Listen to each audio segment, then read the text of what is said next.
Well, he's a big boy, getting up really quickly. Not exactly sure where he took the shot, but for Bond to go down like that, that must have been a pretty formidable strike of that miter ball. Face or chest? I saw both. Well, as long as it wasn't any lower than the solar plex. Bond's shaking it off on the bench right now as Ruggles, the goal scorer so far tonight, gets ready to restart from his own zone. He's got part of it he can play to his right, and he fakes that. And instead, chips diagonally toward Tavoy Morgan, being held by Escalante. Morgan charging in, draws a double, gets it into the middle, tipped out of there by Chihuahua. Still loose. Leo got a touch for a moment. Puentes unable to get past Cerda yet. Two of them wrestling along the mid-wall. Puentes then gets a touch on it and flies it out to Castañeda. Under 9 minutes to go in the first quarter. 1-0 San Diego, leading this series 1-0. This is game 2 in a best of 3. Castañeda, as Pardo went down to block it, it was actually knocked down by the man in front of him, Moy Gonzalez. Ruggles then turns, ships it out of play and he was fouled as it happened. So it'll be, instead of a 3-line pass, it'll be a restart for San Diego. Took me a second to realize it was Moy Gonzalez. He normally plays with that headband. I think that's the first time I've seen his hair in a number of seasons. I know, he usually has that almost like a ski cap or took. Ruggles right into the head of Flaco Macias, back to the dreadlocked head of Ruggles, and now Leo watching a bouncing ball. Gets it back, spins, lost it. Gonzalez fires wide. Leo save Pardo on a 2-hop skip-up.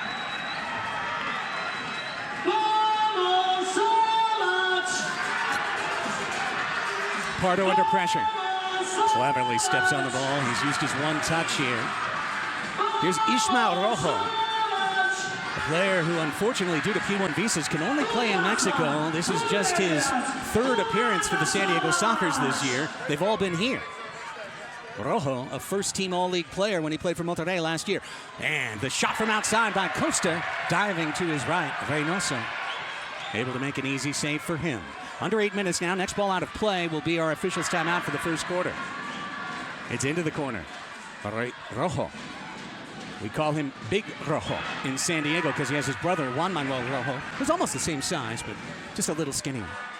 Broader shoulders by Big Rojo. That's the noticeable trait difference. If he ever gets the ball on his toe in the attacking zone, he's got the hardest shot in the league.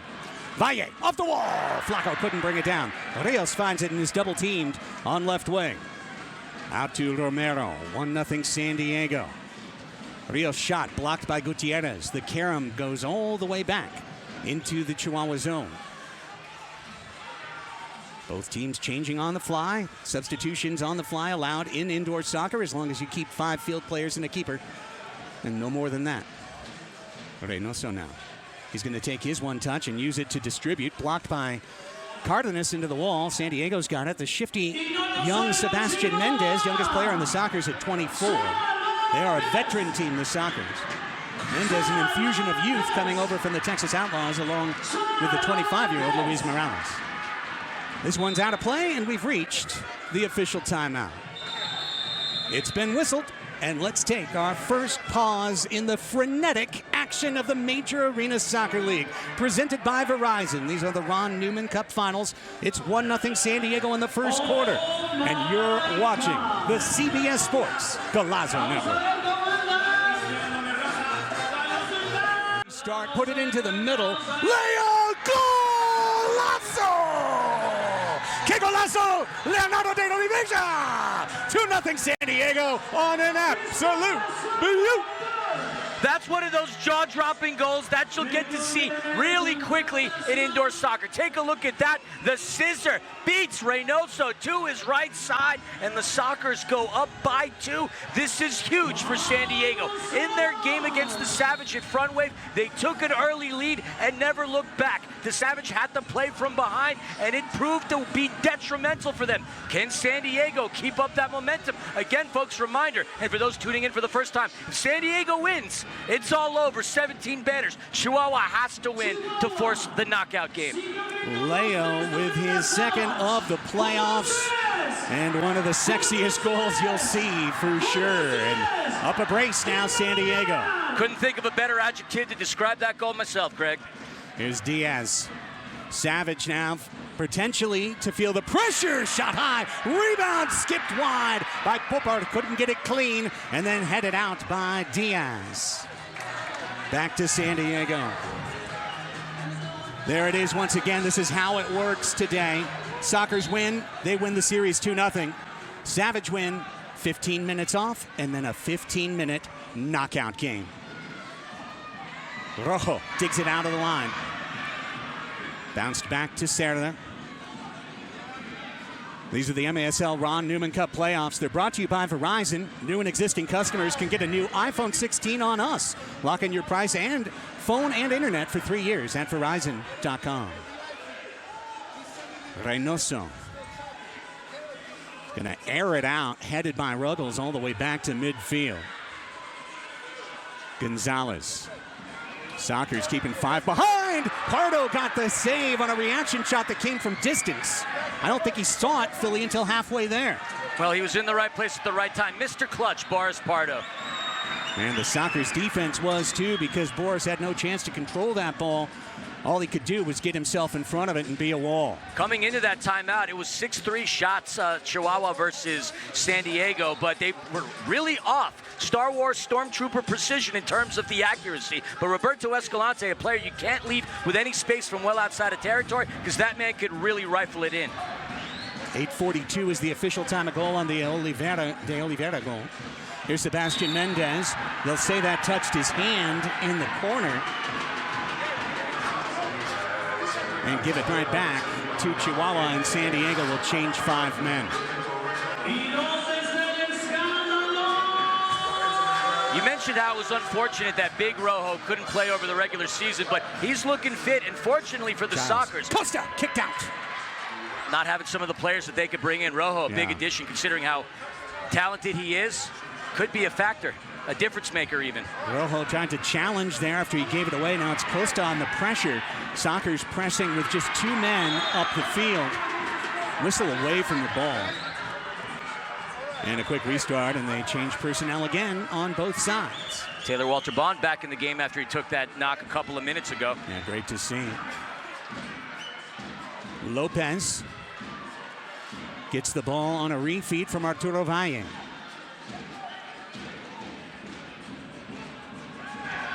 Leo. Cerda. Lopez got past him. Shoots. Point blank save. Pardo guarding his near post. The more activity and the more shots that Boris Pardo sees, the more deadly he becomes. Morales off the bench. Leo spinning. 2 men around him. He can dribble his way out of a phone booth unless you push him out of the booth. Then you get called for a foul. Do they still have phone booths anymore these days? Maybe somewhere. Not here. Morgan goes over the top of Reynoso, and then he's doing a fish in the crease, crying for a foul, and Phil Salvagio will challenge for a foul. Now, I'll tell you what, I don't think he's going to get it, based on what I saw in live play. But Morgan believes he was fouled in the crease, which would be a penalty, if it's true.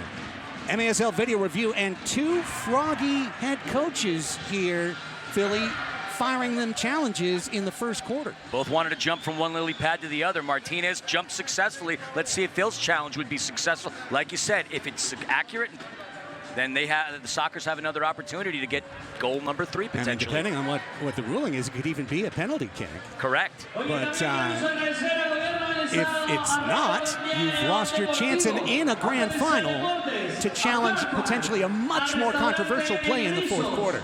So this is where this is true risk. This is all in with pocket 7s here. Okay, we're taking a chance and we're looking to double up and get a huge penalty. Personally, in my personal risk-reward matrix, this is a fold and not a push, because you're up 2-0 and it's the first quarter. A lot of time to play, like you said, but if there's anybody that knows how to win in a final, it has to be Phil Salvagio. The record for the Sockers in the final under his tenure, what is that, 6-0? 6-0. 6-0. So I'd say he knows a little something about these types of conditions. He's forgotten more than I know, that's for sure. But he taught me a lot of it, so figure that part out. Here comes the call.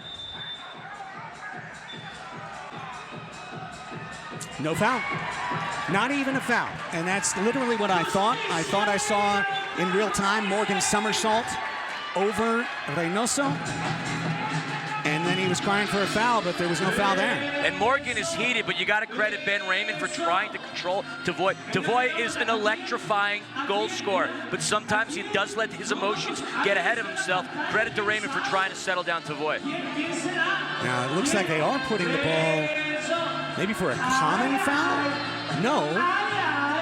They're putting it at the top of the arc for a defensive clearance, which I didn't see clearance, but there was a clearance. And now we'll get a top of the arc for San Diego. This is the most dangerous scoring play, and at Corner Sport, even more so with the extra wide crease. Keep your eyes on Drew Ruggles on that near post right by Reynoso. Also, you got Rojo with that cannon on left wing, if they can pass it beyond the wall. Childs circling in. Rojo does shoot into the wall. I mean, into Puentes, who's nicknamed La Roca, which means the Rock. And now a spill off of Reynoso's hands. Morales a steal. Morales a shot blocked. Comes to Childs. The captain running laterally from the goal. Hands it off to Leo. Bends it in. He was looking for the head of Ruggles. Reynoso intercepting. Diego has two runners. Throws it in for Rios. He scores! The perfect pass, the perfect counter, and it just takes a moment, and they know how to exploit. Savage are on the board, and the keeper, Reynoso, is the trigger man. The trigger man, he gets the assist. You can't leave Jorge Rios that open because he's going to come through time and time again. 33 goals over the regular season, just getting his second goal over the course of the playoffs, and a big one as the Savage now cut it to the lead, and now we're starting to hear the acoustics of this building. It's starting to fill up a lot less green than what I had originally saw. Jorge Rios, Pareja, big time goal. For Rios, just his second goal. He is the Golden Boot, the league's goal scoring leader. Goal back! Goal right back! It's Mitchell Cardenas with the instant answer. 3-1, drawing a rain of boos at Corner Sport Arena. Oh, those boo birds are out and running, no question about that. But the beauty of indoor soccer is you can't take your foot off the pedal, catch a break, take a moment, because this is the greatest show on turf. A quick goal, a quick answer, and the Sockers still maintain a 2-goal lead. Great goal by Cardenas. It's literally 5 seconds apart. 11:38 and 11:43. Morgan will get, pardon me, it is Mendez with the assist. Sebastian Mendez with the assist on that goal. A quick flick from Seba Mendez and a great goal from Mitchell Cardenas. Here's Moy Gonzalez. Shot pinned by Pardo, who feels it in the small of his back. Christian Quintana started. We've not seen a lot of him. Here's Morgan working 1v1. Morgan now draws a crowd, shoots it wide. Leo's gonna find it for San Diego. He's double teamed, driving around. Diaz puts the shot on, kicked away. Quintana into the high netting. Put a lot of hustle behind the muscle on that miter ball. I don't know about you, Craig. This seems like it's been the longest first quarter of any games that you and I have ever called this season, I would say. I literally don't know if the clock is being operated properly or if it's not. So I agree. What we're hearing right now through our producer is that the true clock is being held on the field. And we're kind of in an outdoor soccer scenario right now. Gutierrez. Yeah, so just please keep that in mind. It is not that the clock is being improperly run. It's that we are seeing lags and delays between what the clock is that is on your screen. Consider that, please, an unofficial clock. So it's around 2 minutes left. Here's Lopez. Spins it around. Pardo could not control. Rojo uses the walls to kick it out. And Morales will punt and concede possession for San Diego. Nobody from Chihuahua to crash into the boxes. Pardo was left exposed for a moment. Valle. Mendez on the pressure. Gutierrez on the steal. Can the Sockers break? Bond is running through. They couldn't get it to the right. The shot was to the left. And Reynoso was able to parry it. And the Savage are able to control once again. You saw how quick and explosive they can be coming from the back to the front. And they know their angles better than anyone. There's La Roca. Can't control. Bond. And make that Ramirez, pardon me, 19, not 9. Only saw half his jersey. The foul is called in the corner against Chihuahua. Each player on the floor is allowed to commit 3 personal fouls and a half with no penalty. A 4th leads to an automatic blue card. You can commit a maximum of 5 fouls in a match. A 6th is a red card. Morgan, double team, trying to do a fancy soul roll spin between 2, and he lost the ball. Castañeda runs diagonally through midfield, surrenders to Pardo, who can grab it with 2 hands in his crease. Amongst everything else, the field being a different size, Philly, also the crease is almost like it's been laid on its side here. It's shallower and wider than what you see in every other stadium. Here's Childs. The foul is called against Craig Childs, putting his leg through Castañeda en route to the ball. You mentioned the dimensions of the field, obviously the size of the box, but if anything, the San Diego Sockers are very, very intimately familiar with the settings that they are playing tonight. Macias has it blocked, and they had the opportunity to practice here yesterday, walk through today, many film sessions the last 2 weeks. These two teams are at maximum knowledge of one another now. Reynoso skipped out of play. And a very healthy respect for one another between these two sides. Absolutely. The Ron Newman Cup playoffs are presented by Capelli. Stay tuned this summer for the all-new exclusive home for MASL gear. New MASL merch store coming at capelli.com. They're kicking around the official game ball. It's from Miter. Free kick for Chihuahua. This is where they're so dangerous. Flaco Macias. Escalante with a powerful left foot. Strides in and shoots, and he just missed wide, and Puentes couldn't kick it in on the far post. That was a designed play. Somewhere around 30 seconds left in this first quarter. We'll wait for the whistle downstairs. Escalante pressuring, trying to find a second to really change the tenor of this opening quarter of match 2. Puentes out to Escalante. These two stars working together. Puentes bends to the far side, headed wide. Macias turns, skips it, off the wall. Rios could not connect. Puentes now, he shoots it high and into the netting with just seconds remaining in the quarter.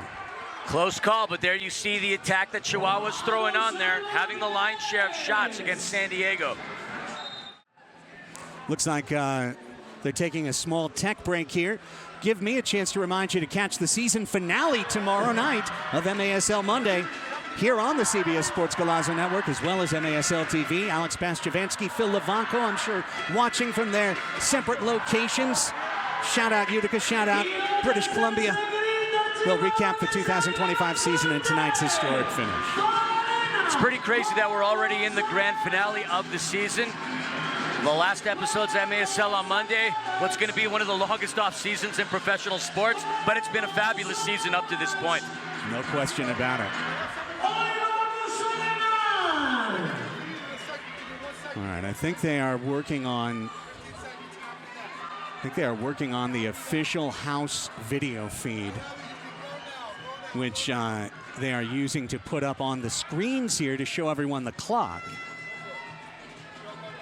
And as you see, Chebo Martinez.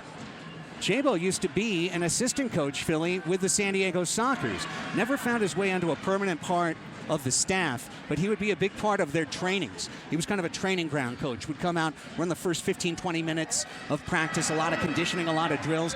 After that, he moved around as an assistant coach in Mexico, and then he was the head coach at TST of the champion team this past summer.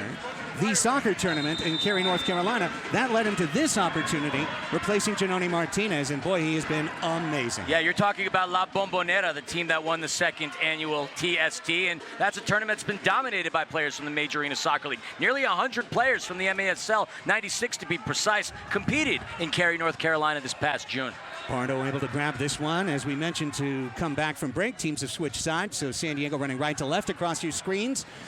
Chihuahua, the back-to-back defending champions, they are running left to right.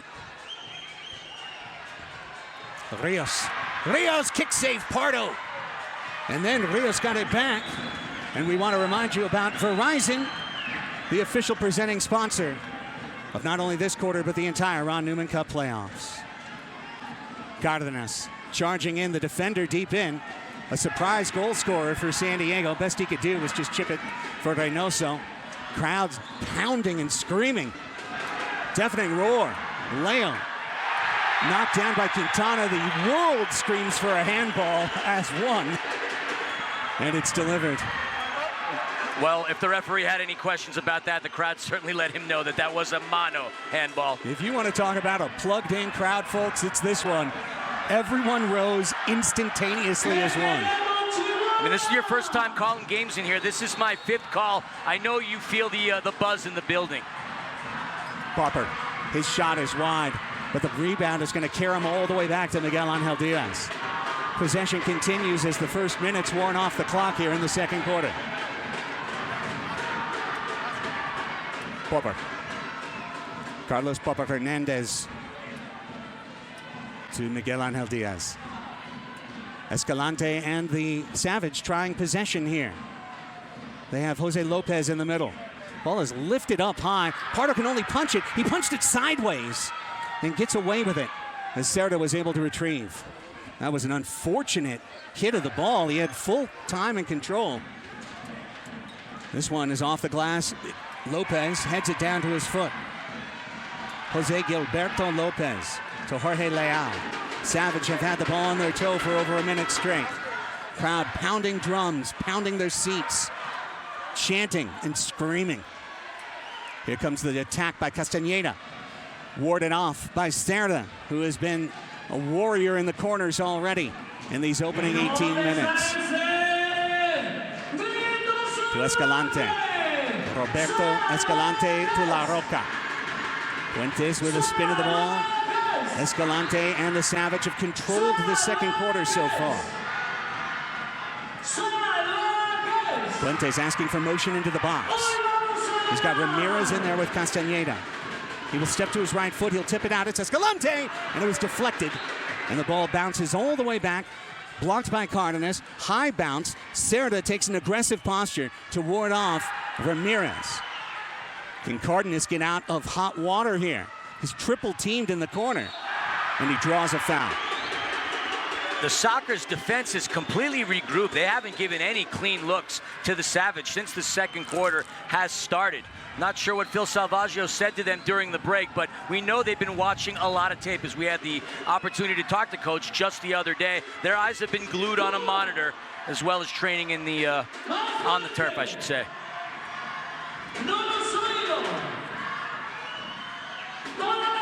Fans and even drums are literally directly behind the goals here at Corner Sport Arena. Ismael Rojo. Cerda is trying to get Tavoy Morgan loose. Morgan tried to lift it to Cerda on the run. He missed it, and here's a counterattack. Morgan could break it up. It was tipped by Chihuahua. Ooh, a foul called. The whistle has been quite quick so far this evening for common fouls. Negrano rolled enough to draw it. Now he's going to take a little hobble off. Looks like he got clipped on the left ankle. Restart for Chihuahua. It's Leal. Charging in Castañeda. He's going to use the boards. Put across for the goal. Ramon Ramirez found the back post. It got through 3 Soccers to lower the goals to count to 1. 3-2. Do we have our first Wallace scorer of leg 2? Let's see if we can see that replay.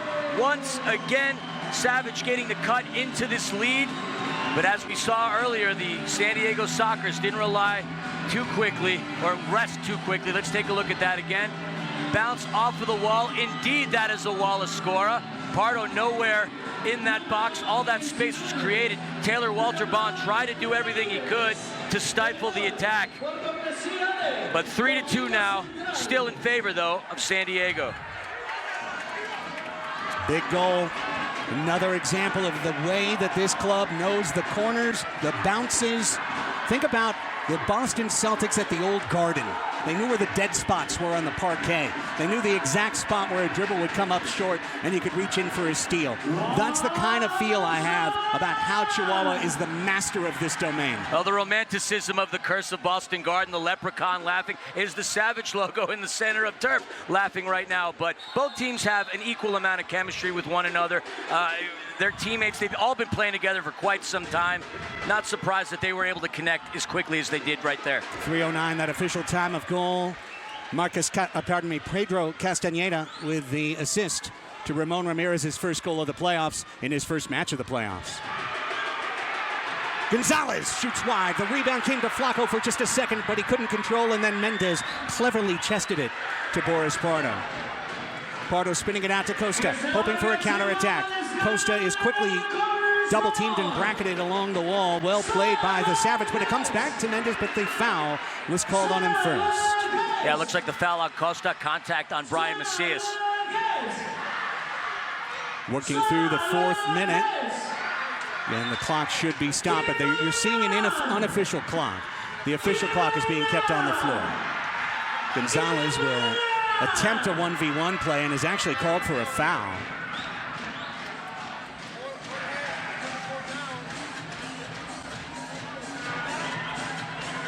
I take it back. Fernando Pena was just pointing for possession. Ball played out, and Christian Quintana is going to work it along and just kick it over 3 lines and surrender a free kick to Chihuahua. Now, that's the kind of mistake you really can't afford to make, Philly, in a grand final, and especially in this building. Not with a team as talented as Chihuahua, and a mistake that Quintana, he's played here so many games. A mistake that, if anybody knows how not to make, it would be him. Macias cuts it to the left, and the shot is a kick saved by Pardo. Rios was trying for his second. Rios again, and reading the angle. The King of Queens, Boris Pardo. So many records that he set during his collegiate days at Seton Hall. This is top of the arc for San Diego. This must be top of the arc for San Diego. Arturo Ibarra finally gets it right. Took 2 seconds, a little delayed call there, but I think they missed a top of the arc earlier in the match. Here's one for San Diego to try and exploit. It deflected off ahead of Macias on the fly. Childs, Rojo, Leo, Ruggles, Morales, your set piece crew. Childs with the fake. Leo with the shot, the goal! Que golazo otra vez! Leonardo! Top shelf 4-2. Top shelf where my Uncle Franz keeps the good schnapps. Childs, a little razzle-dazzle footwork, shimmies it on over to the left side, and Leo with his brace. A huge, huge turn of events. Any time that Chihuahua has seemed to find the back of the net, San Diego has quickly found an answer, and that's really taken the air out of this crowd here at Corner Sport Arena. For the moment at least. 4-2 San Diego. Childs the helper. Leo with his second goal. Chested out of bounds. Those low walls really bring the fans and the benches into play. Meanwhile, we remind you again that Capelli is the official outfitter of the Ron Newman Cup playoffs. Stay tuned this summer for the all-new exclusive home for MASL gear on Capelli.com. Diaz. Cerda intervened. Mendez got a foot in. Morgan trying to carry the ball along with him as he runs the wall. Could not get that critical touch to fall for him. And it's back to Chihuahua. Popper, no call? Yes call. Ibarra calls from away. Soccer's furious. Escalante thinks it was a card. Pena watched and waved to get up in the corner, and Ibarra called the foul. It's a set piece for Chihuahua. Popper still in the ear of Arturo Ibarra, saying he was last man in.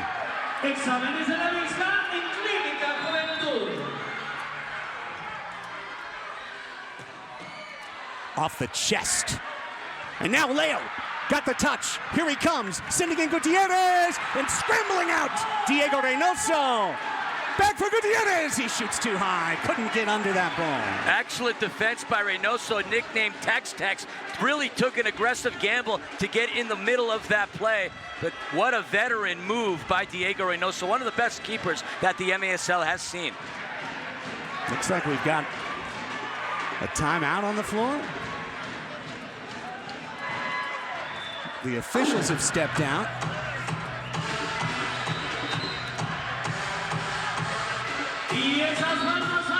I truly don't know what this delay is about. Popper is screaming for a call. Now remember, actually Chabo should still have his challenge. He does still have his challenge. Sockers have lost their challenge. While we wait, We'll remind you once again that the MASL Ron Newman Cup playoffs are brought to you by Verizon. New and existing customers can get a new iPhone 16 on us only from Verizon, locking your price for your phone and internet plan for 3 years. A stat that's not going to necessarily appear on any stat sheet, but again, Ben Raymond helping the team out in ways that you won't see on the turf. Cardenas trying to have that conversation with the official and Chavo Martinez. Raymond casually goes in there and pulls back his teammate. That is a locker room personality. The fourth official is out on the field with the official foul logbook. I'm wondering if perhaps they're checking to see if somebody has committed 4 personals. As we remind you, 4 personals on one individual is a blue card and a power play. There's a video review taking place right now. Okay, so that's what's happened. They're challenging back to that old play. So this is Chavo's challenge. Here it comes. Nothing.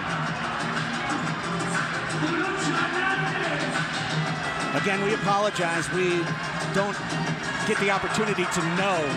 We just kind of have to look around and see. And I didn't see the two of them sneak back to the monitor, nor did I see a red flag, Philly, on the field. No, I didn't see the red flag at all either. Well, if we can get a replay, we'll show it to you guys. But right now, just know that Chihuahua, Popper is continuing to argue, even though there's been a video review. He believed that there was a foul committed where he was the last man in, which could have been a shootout power play. They challenged for it. The challenge was no good. There will be no more challenges except official challenges. Now we have another whistle. Ryan Sigic, the head of officials, brought over Fernando Pena. He's checking with Ibarra. And they've ruled a delay of game against San Diego. Warning. Who knows? There's so many arms hanging over. Maybe the ball touched an arm. I mean, you're literally right on top of it. You know, we were at an incredible place last night, Philly, Mochomos here in Chihuahua, an incredible dinner with the MASL staff and the ownership of Chihuahua. And one of their owners had a great point talking about the low walls, or a great analogy. He said, watching a fully walled-in arena is like being at the zoo. But when you have the low walls on the side, it's like being at the safari. There's nothing between you and the animals. It's a different feeling, more passion. Fuentes in the corner. The Savage, the bicampeones, down by 2. Great move. Off the wall. Cerda was able to read it. And then the ball spins, and here comes Gutierrez on the counter. The counter is on with Bond racing. The shot! Save made by Reynoso. It's back to the middle and headed out by Chihuahua. Headed back by Cerda. He's trying to feed Bond into the corner. Taylor Walter Bond in his first appearance of the playoffs. The St. Charles, Missouri native. Out to Gutierrez and Cerda. Soccer's changed behind, bringing in 2 fresh defenders. 3 defenders on the floor. A foul is called against Ramon Ramirez. The Savage are in that mode. They're letting the officials get into their head right now. And that'd be a great thing for them to stop.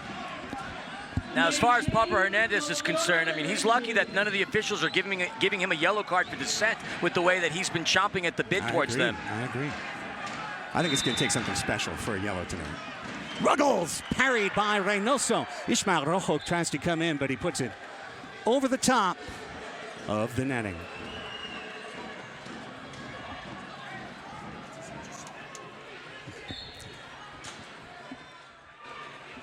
Reynoso to roll it out. That miter game ball. Don't forget, track everything, including the lifetime stats of this game at MASLsoccer.com, the official home of the Major Arena Soccer League. Under 9 minutes to play, second quarter. Headed to the middle. Oh, trying to feed in Flaco. Sebastian Mendez with a great turn there defensively. Just to kind of weave his way out of the zone and get the ball back to a Reynoso bowl. Here's Flaco. Cardenas is leaning on Moy Gonzalez in the middle. That's where Chihuahua wants to go. Mendes got a touch of the ball. It's Costa. Gabi Costa shoots right into the gloved hands. Just sucking it in. It's Reynoso. And then he wings it out. Those strong hands on that miter ball. from the company founded in 1817, one of the world's top suppliers. Find out more at MITRE.com. Costa, Ruggles had opening for a second, but he couldn't control. Back to Costa. Those moments are so important in this place particularly, Philly. You miss a touch in a critical spot, he could have had an open shot on goal. Oh, completely wide open, just a tough touch. And in spaces this confined, you got to take all the opportunities that you get, because as this game starts to mature, Savage are going to start to throw everything that they can at San Diego. And here's a way of thinking about it. When the pinball hits your flipper, you got to be ready to flip. Because this is a pinball machine, gang. This is a pinball machine combined with a discotheque. In terms of the sound. Discotheque, that's a term that none of us have heard since the last time we fell off our dinosaur. La discoteca. Boris thought he was going to get a play on the ball. Oh, a misread, and it led into almost confusion and disaster. But it's come the other way. Romero. Raymond's been charging all the way down the floor. He did some great work there. Leo, not a handball. Ball caromed out. It comes to Valle. Valle was trying to feed the wing, and it was intercepted by Cerda, who's had an amazing game so far tonight. He has been everywhere for San Diego defensively. Oh, defensively, he's been incredible. I mean, one of the nominees for Defensive Player of the Year, proving that right here tonight. Out of play, that'll lead us to our second quarter officials timeout. Just over 7 minutes left to go before halftime. 4-2, the Sockers trying to take the championship from Chihuahua. Back with more second quarter run from Corner Sport Arena next on Golazo. Welcome back inside Corner Sport Arena. Craig and Philly here with you.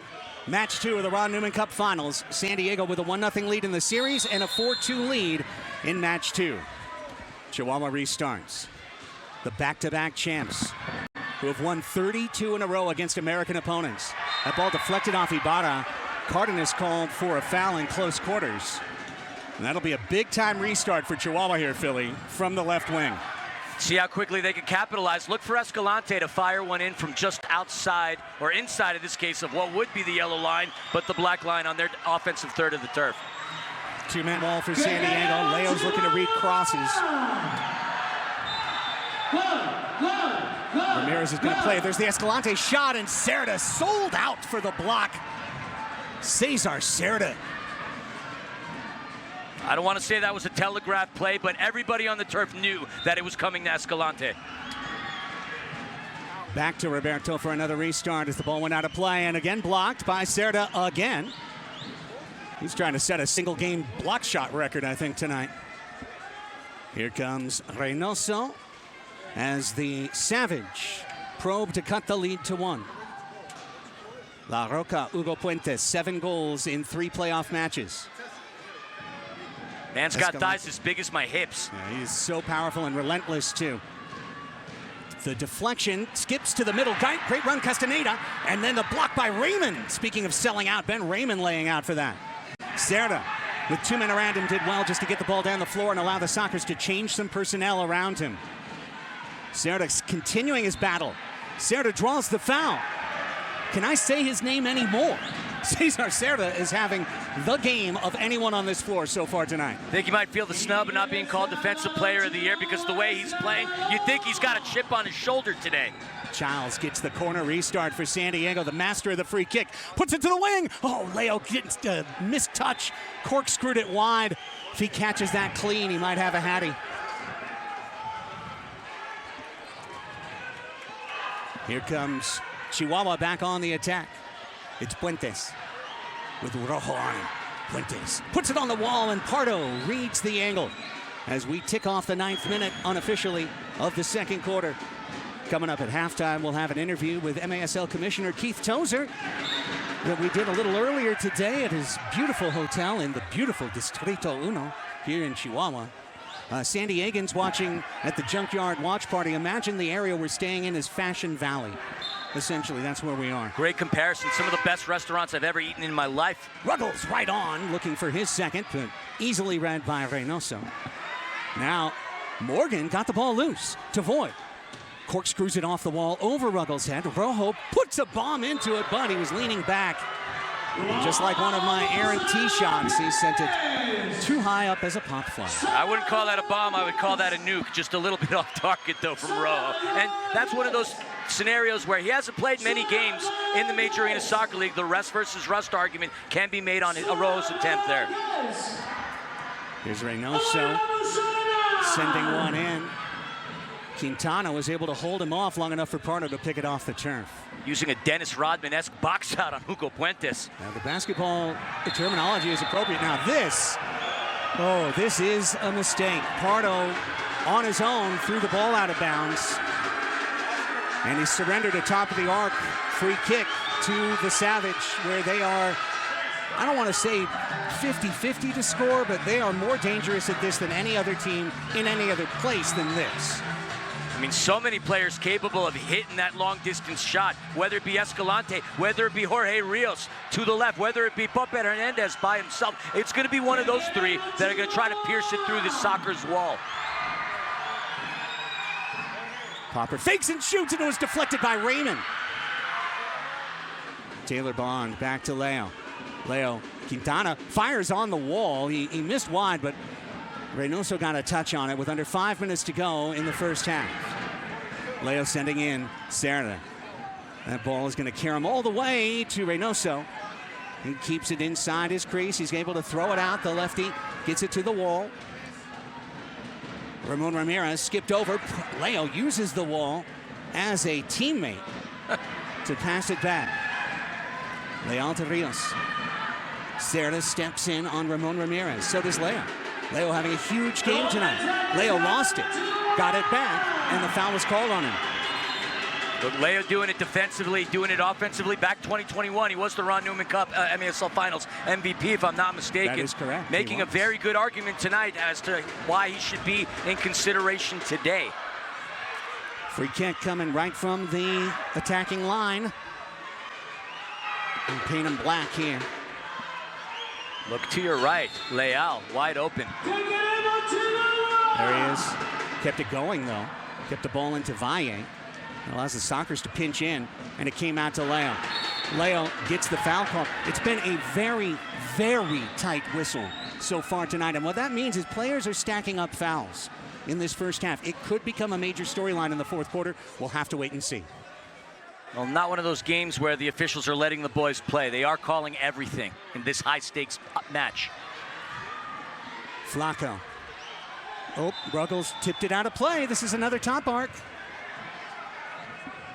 And the Sockers have to bring out their ace defenders once again, and they once again give Chihuahua a golden opportunity to turn this to a one-goal match. You can't keep giving it to them and not expect them to put it in your net. Escalante curls, plays it. The shot is blocked by a sprawling Gutierrez. The Sockers defense has been truly impeccable, and then Reynoso, his shot, Pardo had to ward it away. He throws it over. Serra is going to get it back off of his chest, tipped off of him by Escalante. Live into the corner. Reynoso will dig it out with under 4 to play in the second quarter. 4-2 San Diego. Tough touch, Raymond. Save Pardo, denying Rios a second. Foul called on Escalante as Morgan went crashing in. The fans thought that Morgan should get a card, and instead he drew a foul. A great save by Boris Pardo. Jorge Rios doesn't miss from those angles very often. Pardo has been making tremendous save after tremendous save. He has looked like the more stellar and talented keeper between him and Reynoso. He's been tremendous. That one touched the wall. It should not be top of the arc. And yes, there was, as always, in this place, it's not a matter of playing a perfect game. You can't do it here. It's just a matter of, adjusting to the errors and rolling with the punches. And the Sockers have shown resilience so far. 4-2, 3.5 to go. San Diego definitely wants to carry a multi-goal lead, if not increase one, going to the locker room. Chihuahua knows with this crowd behind them and with all of the things that are stacking up in their favor. Elevation usually is seen in the fourth quarter, not in the first two quarters. Seeing the level of energy the Sockers are expending. They know that they're going to be able to keep pressing, and the dam may break. Well, I think the threat of the knockout game is something that they're trying to avoid. A win here prevents that from happening. One would say, based on the elevation and the fatigue factor, if it does go to a knockout game, it's got to favor the Savage, just based on the fact that they are used to playing in this elevation. Here's La Roca. Fuentes has Quintana guide him into the wall, so much so that a foul is called. I mean, I would say that's a pretty soft one, but I am not an official. Macias. This is the decision they've made on how they're going to call this game. They're going to call every foul, but they're not looking to pull the blue. They're trying to keep it away from blues. Here's the restart. It's a big one. Macias blocked by Gutierrez. They'll do it again.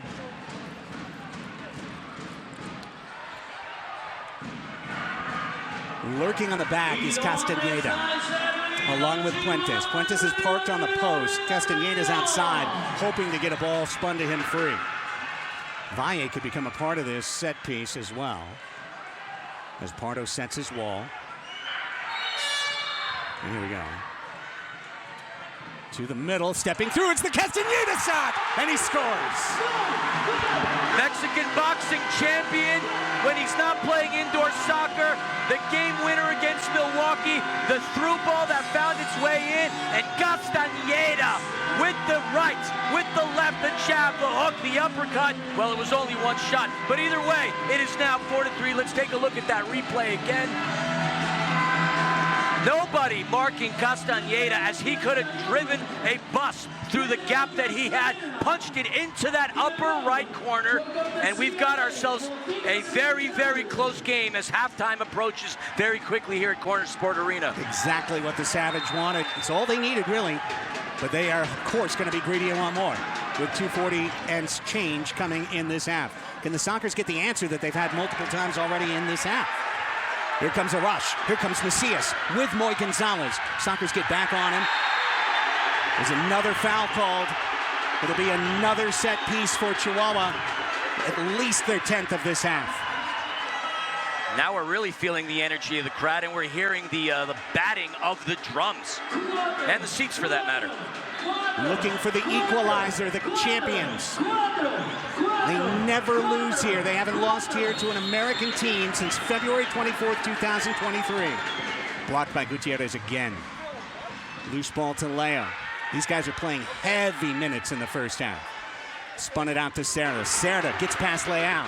Cesar Cerda keeps it alive. Stop and go.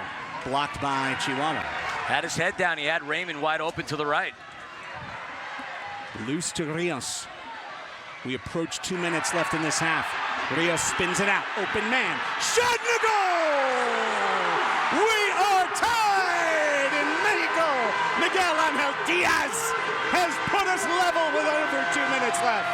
Miguel Angel Diaz, the initials mad, and he had some mad skills and some mad power behind that rifle of a shot. Catches that pass, nobody directly in front of him, punches it through past Pardo. We got ourselves a tie game. The crowd has absolutely resurrected themselves here in Corner Sport. Remember what I said earlier about elevation. It's going to show up at the end of halves. And it's potentially showing up. We're seeing what becomes a snowball rolling downhill. This is how Chihuahua is dominant at home. They don't just score one. They get 2, 3, 4, 5, 6 in a row. Well, yeah, like a can of Pringles. Once they pop, they just don't stop. Morgan tries to shoot, and here they come. 3v2. This is how it goes. Morgan is called for the foul. Ramirez is going to sell it, trying to get a blue. His team's out of challenges. Both teams out of challenges, for that matter, with still a half to play. If a player stays down, whether via simulation or need, for over 15 seconds, they are forced to stay out of the match for 2 minutes. Not as a penalty, but as a deterrent to people rolling around trying to sell fouls. One of several rule changes that we've had in the Major Arena Soccer League this season. And it's one that's fairly specific to things seen in previous grand finals. Well, you know quite a bit about that. This is your 10th? You're a veteran, my friend. You've been around since Burger King was a prince. Escalante misses with that one.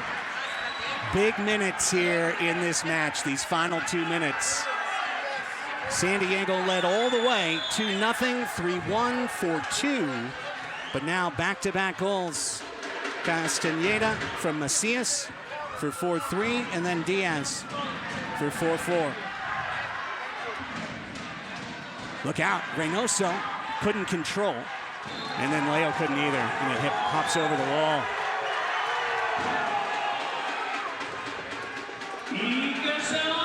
Ramirez shoots, and Pardo forced into a difficult save. One-handed down to Lopez. Lopez drags through, punched but still loose. It's spilled, and it's out to Cerda. Cerda gets it to Gutierrez. Costa's running the middle. Can they find him with under 30 seconds, in this minute, under 90 seconds in the match? It is back to Chihuahua, and they're looking for more.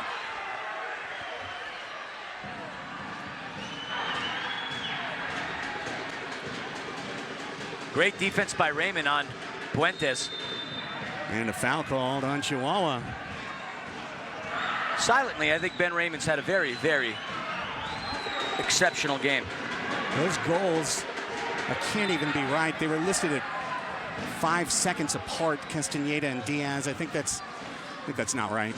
It's Morales into the corner. Luis Morales. Ruggles was to the far post, easily warded away. Final minute of this half. Again, the clock you're watching is unofficial. The official time is being kept on the field. Morales off the wall, looking for Ruggles. Comes down to Childs. Soccer's captain over to Cerda, the defensive captain. Slide tackle of the ball by Puentes. Cerda called for a foul, keeping Puentes from jumping up. Yeah, no question. We saw that directly below us, Cerda's contact on La Roca. Around 30 seconds or less. Escalante, wide, Leo has the runner Bond. Tried to feed it, and he got it stolen by Castañeda. Bond comes back, but Castañeda comes back, and Pardo's forced into another tough save to his right. Ball still loose. Pardo says, give me that. Seconds remain in the half. And that's it. I believe that's it. I don't know that that's it. Chabo's out in the field. Chabo is trying to get to Cerda. This is highly unusual to see a head coach charge out on the field and challenge a player from the opposing team. And now he is screaming and gesticulating at Soccer's assistant coach, Chiqui Luna. Got two passionate teams that are hungry for a Ron Newman Cup. Deadlocked so close. Tempers are going to flare. But luckily, the officials were able to move them all off. Last thing we'd want to see is any kind of contact, any of these players getting into it with one another. Oh, it's still going! It's still going! Cerda, and he's being chokeholded by Chabo! What is happening? Madness at the end of the half! This cannot happen! This cannot happen! There we see the calamity that's still going on here at Corner Sport Arena. Why did this happen? Cooler heads absolutely need to prevail. So much is on the line. You said it. You didn't get to see it at home, I don't think. But chokehold on Cerda, wild. I do not understand what I'm seeing. I'm seeing Felipe Gonzalez, who's not even a player, down screaming on the floor. Oh my gosh, he came from the stands. This is the edge of chaos, and there's 30 minutes left to play. When they play a boxing ring, pretty funny. This isn't over. This is not over. Chabo Martinez is ready to fight. The head coach of the Savage wants to fight. He chokeholded Cesar Cerda. And he still made contact. And he's still trying to come back. Diego Reynoso doing the right job, trying to keep his coach away. Macias also motioning to Martinez to get off the pitch. Cerda is making sure Pena knows what Chabo did.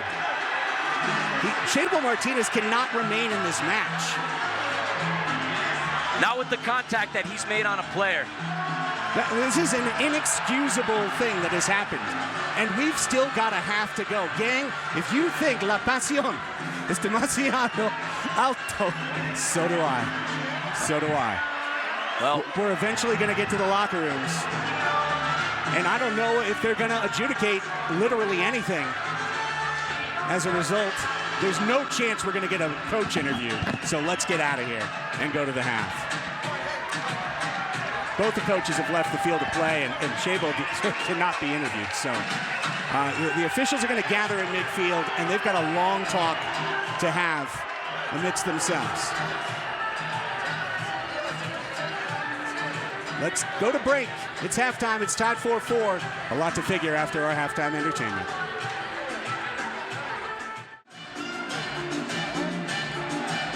A look at the trophy case here at Corner Sport Arena. It's pretty full. It's halftime. It's a 4-4 tie. The Sockers and the Savage. Chihuahua able to generate 25 shots in the first half. That'd be more than double what you'd expect an average team to shoot in a half. Sockers get 14. It's entirely because of the size of the field, but we understand that. Saves 9-8 in favor of Pardo over Reynoso. 18 fouls committed by San Diego. 12 for Chihuahua. This is going to be a major part of the storyline going forward, Philly. Chippy is certainly a word that we can use to categorize this game. And while WrestleMania might be going on in Las Vegas, we've had the main event going on here in Chihuahua, Mexico at Corner Sport Arena. If you wanted a flair for the dramatics, you got it here today. Both teams deadlocked at 4-4. So much to play. By what we're seeing on the turf right now, it doesn't look like there are any player ejections. Chabo Martinez, the head coach of the Chihuahua Savage, who put Cesar Cerda of the San Diego Sockers in a headlock, is still on the turf. Luckily for San Diego, Cesar Cerda is still there, as he's been playing an exceptional game. Nobody seems to have been removed after that scuffle we saw at the end of the first half. We haven't seen it yet. The officials are coming out. Of course, we don't have communication with them. We're trying to ask to get any information we can. Salvaggio is angry, which tells you something's happening. I'm going and looking at the official score sheet, Philly, and there's stuff on there that just simply can't be correct, such as Tavoy Morgan having 4 fouls, because that would have been a blue card power play were that true. So I'm afraid while we also have an unofficial clock, we kind of have the stats on this page. The stats on the computer aren't the same as the stats on that page down there held by the officials, or else Tavoy Morgan could only commit 1 more foul in this match before he'd be ejected. That's very true. Again, the flair for the dramatics. Okay, we have a red card, I believe, shown to Chabo. We're going to now see a yellow card. Now we're going to go and show a yellow to the Sockers bench. Could have been Ruggles. It could have been Ruggles. It could have been the whole bench. And he showed another one. It looked like it was in front of Cesar Cerda. Yellow cards, if you're new to the sport, that's a 5-minute sit-out, but it does not change the number of overall field players. A red card is both an ejection and a power play, unless it's the coach. I think if it was the coach, it would just be an ejection. And how often have we seen that in a final? Still yelling at each other are the two combatants in this affair from before halftime. If you were not here, and we understand that you're basically unable to see it, so you're having to count on our bird's eye view. At the whistle, at the death at the end of the first half, Chabo Martinez, the head coach of Chihuahua, surged onto the field to get into the face and chest of Cesar Cerda. He initiated contact multiple times. The two attempted to be separated. Then they were on each side of the penalty wall. Chabo barking at Cerda, at which point Cerda had some form of contact with Chabo, which then led to everyone gathering in and Chabo chokeholding Cerda over the wall, across the wall. Cerda is in the box. A Savage is in the box. Chabo still on the bench for the Savage. So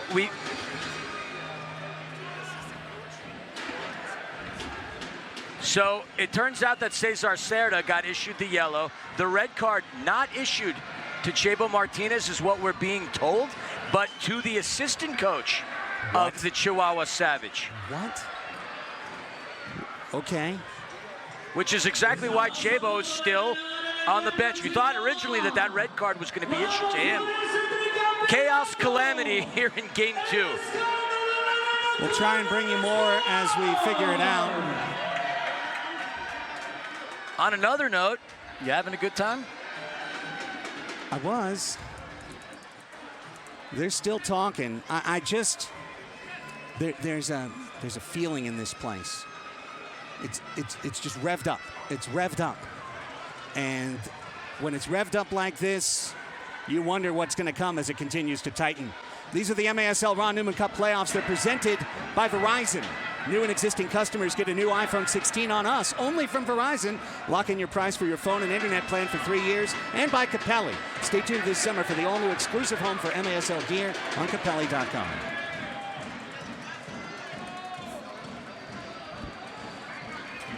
A fresh 15 minutes. So looking at the stat sheet, assistant coach Juan Salcido from the Chihuahua Savage was given the red card because he was first off the bench joining the altercation. So that's the confirmation that we're getting as to what way, why, when, who, what, when, and where that red card was issued to. Well, after all of that, it's 5v5. The soccer's best player tonight, Serta, is in the box for 5 minutes to start. An indeterminate number of fouls have been called on an indeterminate number of players, and it's 4-4. And we also have a goalkeeper change for the Savage, as the Chihuahua Savage have been doing all season long. Yep. Diego Reynoso gets the first 2 quarters, and Cristian Hernandez is going to come through to finish this game. Pardo stays in. Soccer's in blue and yellow, running left to right. The Savage in red and black, going right to left. They are showing up on your screen the totals on the yellow cards, matching yellow cards to Chihuahua. An assistant coach got kicked out in lieu of Chabo. I do not believe this would have been the same calls in the same manner if this was not the grand final. Here comes Ramon Ramirez.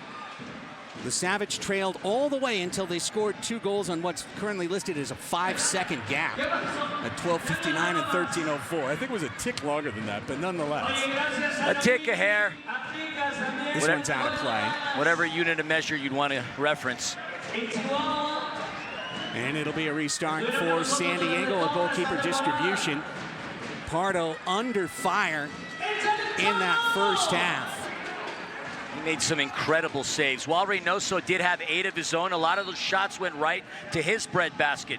Boris Pardo having to utilize his yoga abilities to make the stretching saves that he's made to keep San Diego alive tonight. So the yellow card was against Chabo. The yellow card was against Serta. A player serves instead of the coach, of course, in the box. And now we're up to date on what happened. Poor assistant coach is watching from the locker room now.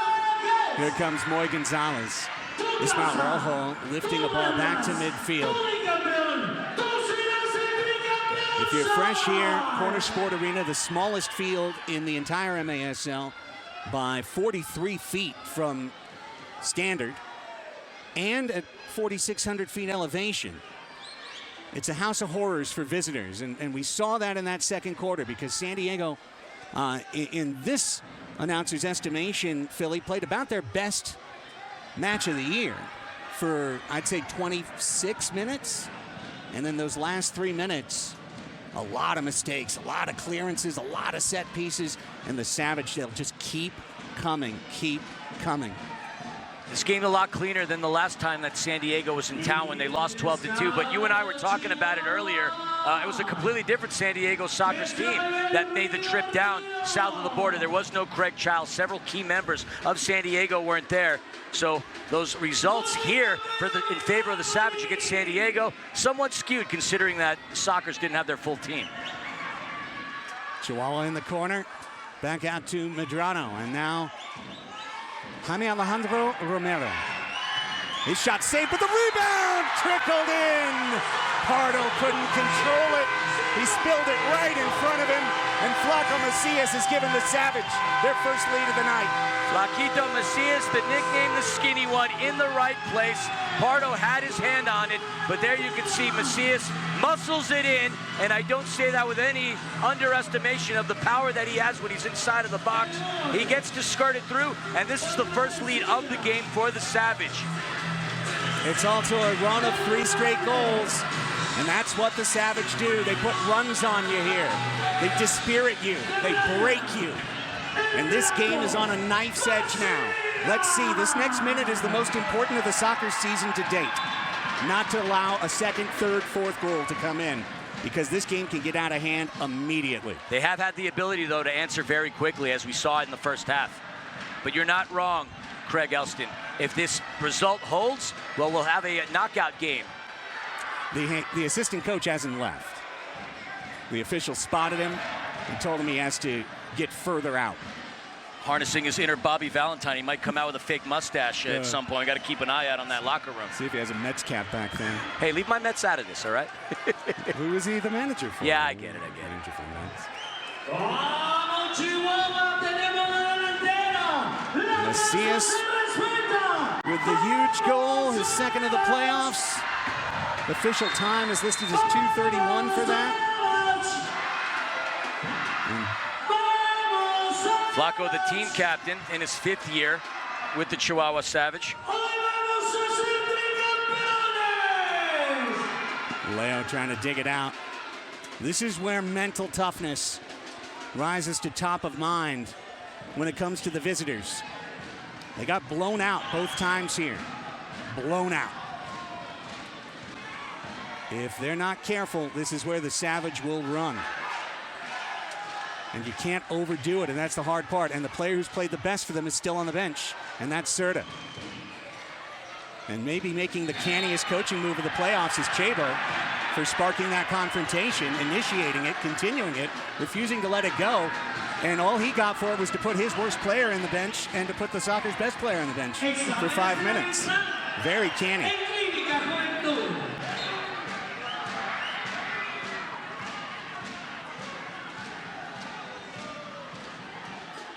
Childs off the head of Escalante. It's out to Leo, who's got 2 goals tonight.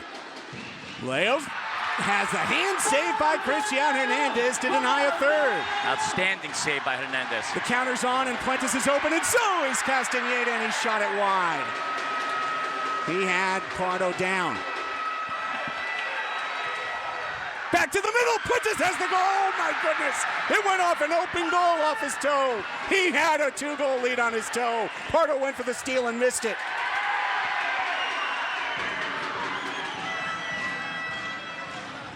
Quintana. Ruggles. Drew sends it to the corner. Hernandez waits for the roll to come to him.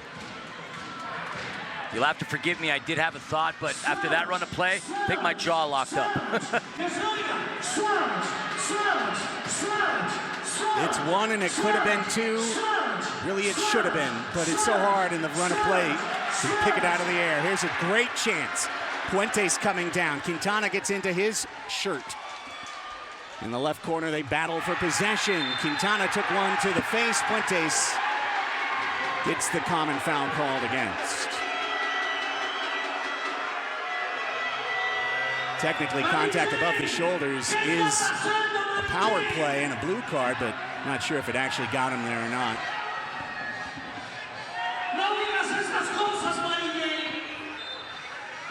Quintana trying to feed Mendez. He lost the ball. Now it's up looking for Tavoy. Bounces behind him, and Hernandez has an easy pickup. And throw out. We had a whistle behind. We have a foul on Tavoy. And again, we're very curious as to the number of fouls that Tavoy has remaining. And I think what was just said to him is you have 1 foul remaining. And again, it literally can't be true, because if he had been called for 4, then the officials would be saying they missed a power play in the first half. And you can't call a mulligan on a power play. But Morgan may be out for extended time now due to fouls. And that's a huge loss for San Diego, as he's been one of their most elite scorers since coming through in 2021 from the Harrisburg Heat. Yeah, basically, with 25 minutes left in this match, the Soccer's best defender is on the bench, or is in the box, and their best scorer, Morgan, is now on the bench for a long time. What is this? The play had not restarted, but Rios came dribbling in like he was going to shoot. It seemed like there was confusion between the refs and the players on the turf. We were all wondering what the heck was going on as Rios easily found his way into the box.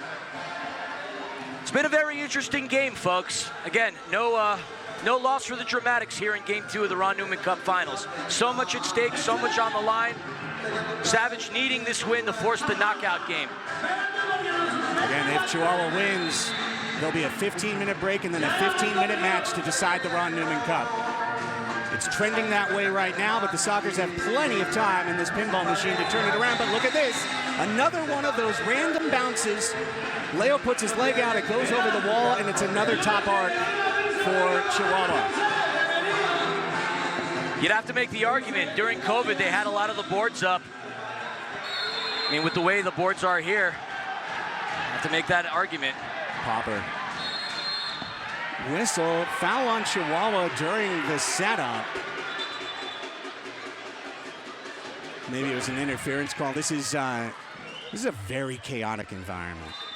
Experiencing it in person, I mean, if your heart, here's Morgan, he's on the floor. Tavoy, shot blocked, then he collides with Valle. A foul is called on Morgan. At best, he has one foul left in this match before a red card. Not entirely sure if he knows that. Not entirely sure if the officials know that. I can't believe that foul. Both players went, I can't believe it, but nonetheless, it's been a very tight whistle. That's been consistent. Every little touch has been called for the most part. Headed to the middle. Pardo keeps it away. And we came out of the first half with 30 fouls between the two teams. Oh, look out. Leo didn't realize players were changing. He got put in hot water, had to pass it off the wall to himself. And then Romero gets his foot out, and Ruggles has to pass it back to Boris. Chihuahua, the field leaning their direction right now until Valle heads it over the glass. And this should be top of the arc for San Diego. Also, the yellow cards have expired. Miguel Angel Diaz was serving it for Chihuahua. Serta is back to the bench for San Diego.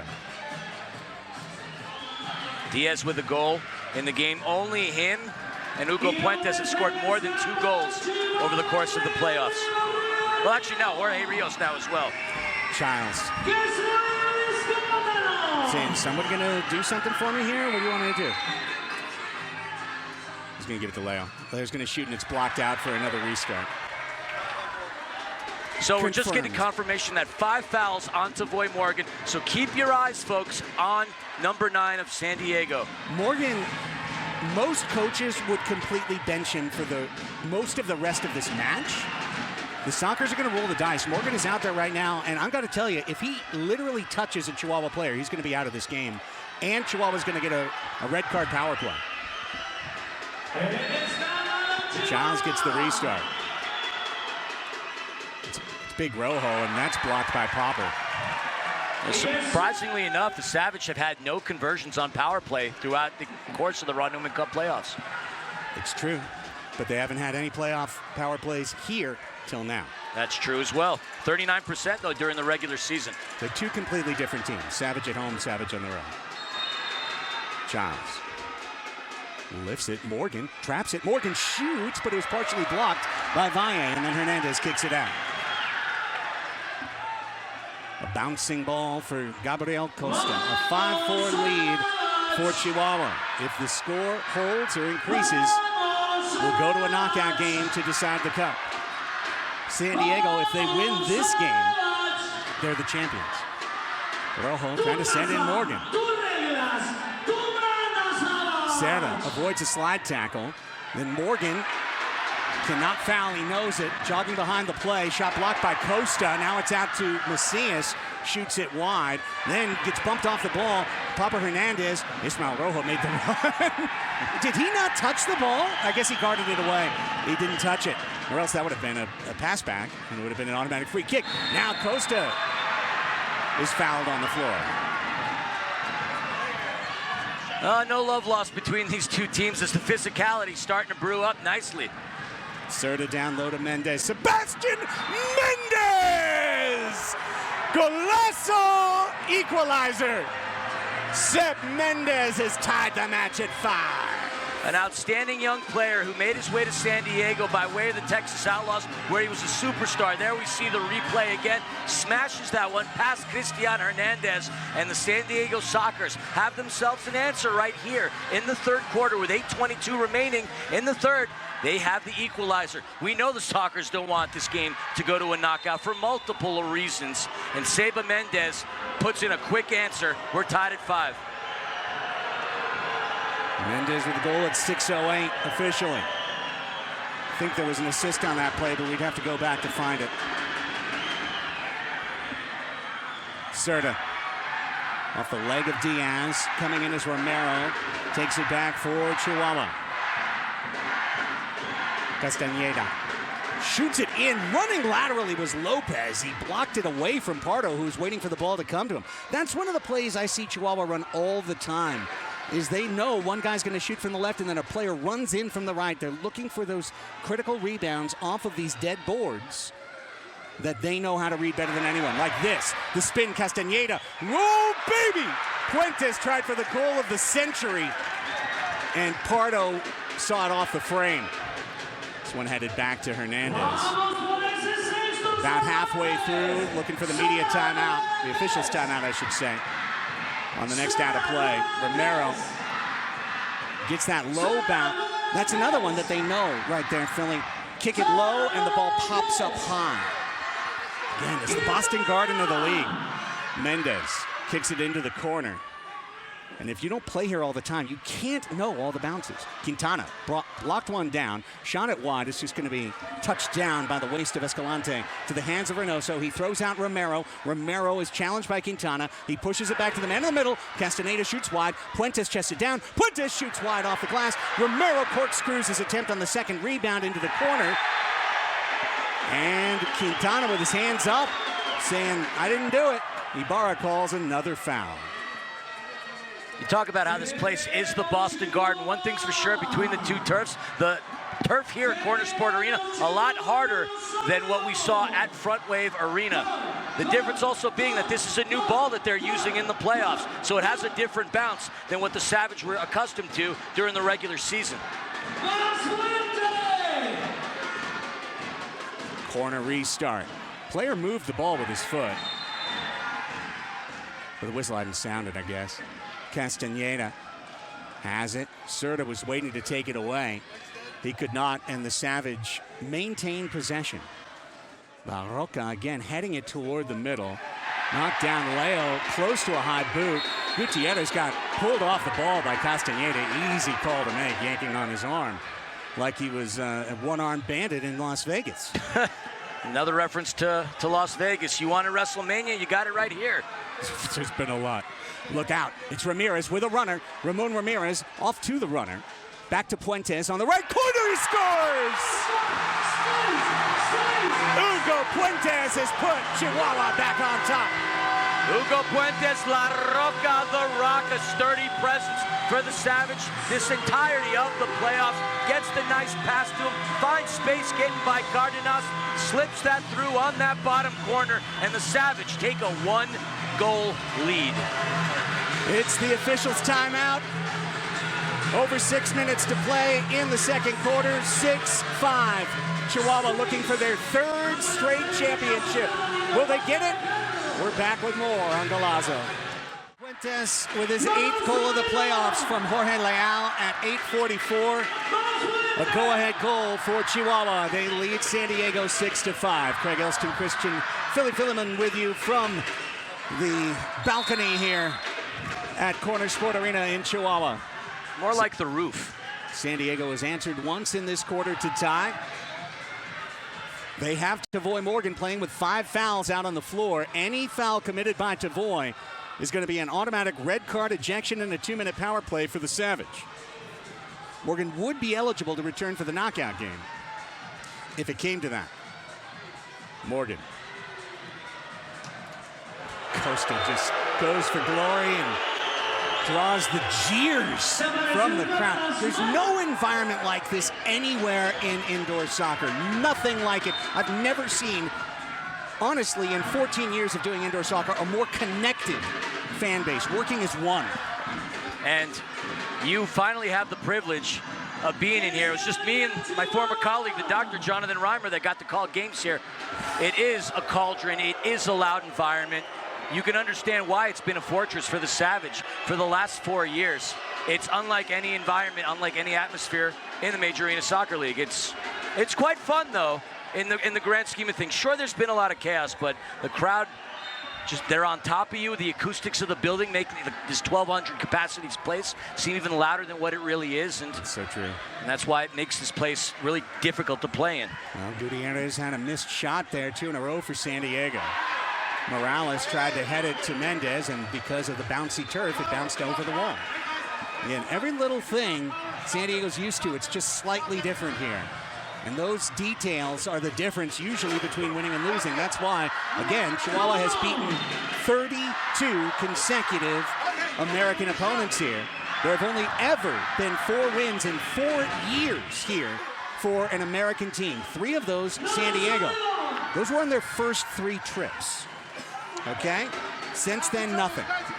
And Milwaukee once. Yes, I was going to say, you got to give credit to the Wave. They are among that classification. Ball out of play, back to Chihuahua.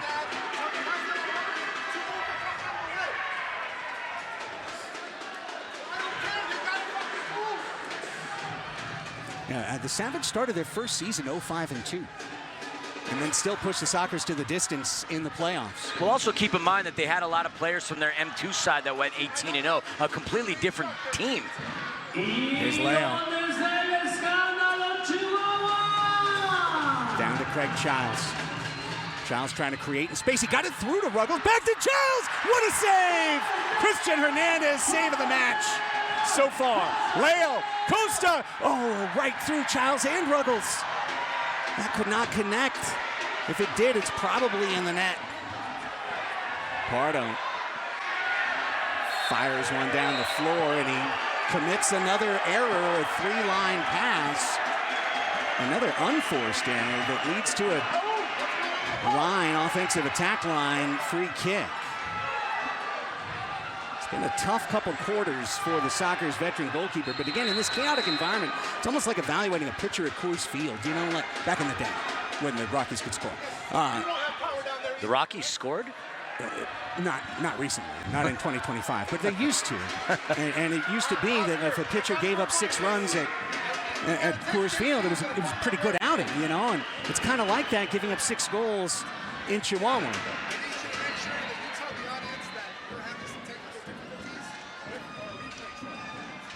Just want to let everyone know, and I know we've been getting a couple of messages, that we are having some issues with the replay truck here in Chihuahua, and that's why you're not seeing replays that I'm sure you desperately like to see in this match. And I want to give a big major load of credit to the Major Arena Soccer League Philly for bringing this crew here to Chihuahua.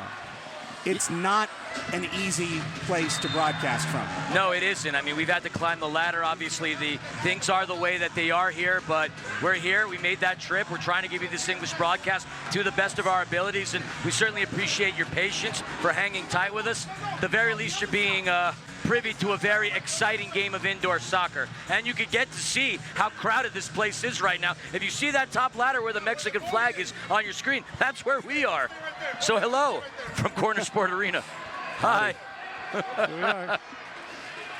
All right, it's a attack line free kick for a 3-line pass violation. It's Popper. He's going to lay it off. Macias is going to shoot it off the boards. And it comes out, Cerda, Leo. Leo shoots it off the boards into the corner where Escalante guards it off. It's going to be back to a Savage toe. Popper has a runner. Leo gets a steal. Leo fights it into the corner. Cerda's trying to chase in. Hernandez had to come out. Played it off Macias' chest. Headed over with a man down temporarily. Macias gets back up. Lopez controls and comes off. Here's a backheel pass to Jorge Leal. Leal plays it off the wall. Raymond heads it. Diaz heads it. Pardo catches it. We don't have a clock right now, so I can't tell you how much time is left in this half, or this quarter, I should say. It's Hernandez. 3:30. 3.5 minutes, we're being told. Thank you so much to Lindsay down in the booth.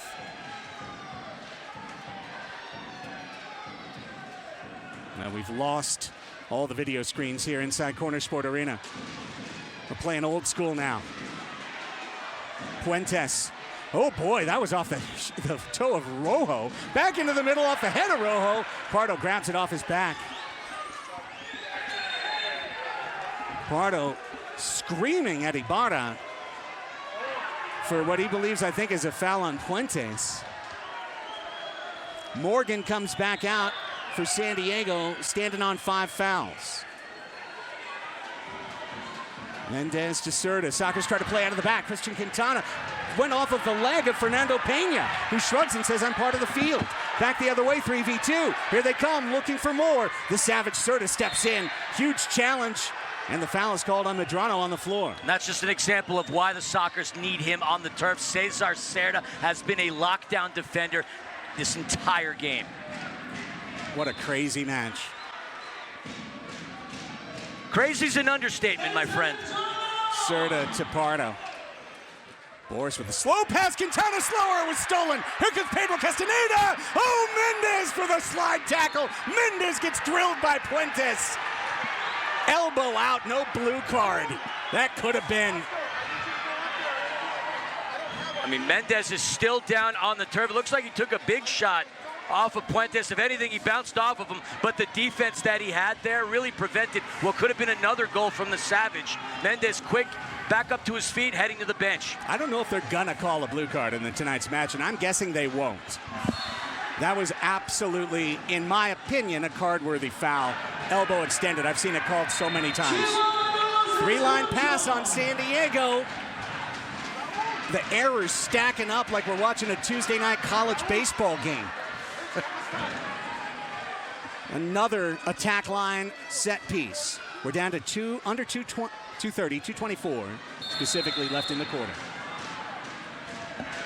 And it's Ramirez to Castaneda, shot blocked by Gutierrez. He was credited with 6 blocks in the first half, an insane total. It's over to Escalante, waiting to play the bounce. Skips in Ramon Ramirez, he'll play off the wall, and then Leo deflected it back to Pardo. So we should be around 2 minutes left now in the third quarter. Chihuahua leads 6-5. They've taken their only 2 leads of the match in this quarter. Raymond down low, not where the defender would be expected to be, and then he's called for a foul on Escalante, fighting to try and win the ball back. Giles hustles off. Ruggles and Gutierrez, who's just playing major minutes, coming on. There's Moy Gonzalez in the corner. Back to Leal to Gonzalez. Holds, tries to bring it down with the sole of his foot. Leal then bounces in! That hit the joint of crossbar and post, and then it deflected off the superstructure. That almost got taken out by the fan, right by the blades. That miter ball almost got shredded. It's the scimitar right through it. Catch which half of the ball do you want? And we were here the other day when they had the fans rolling. When those fans roll. Left foot off the crossbar!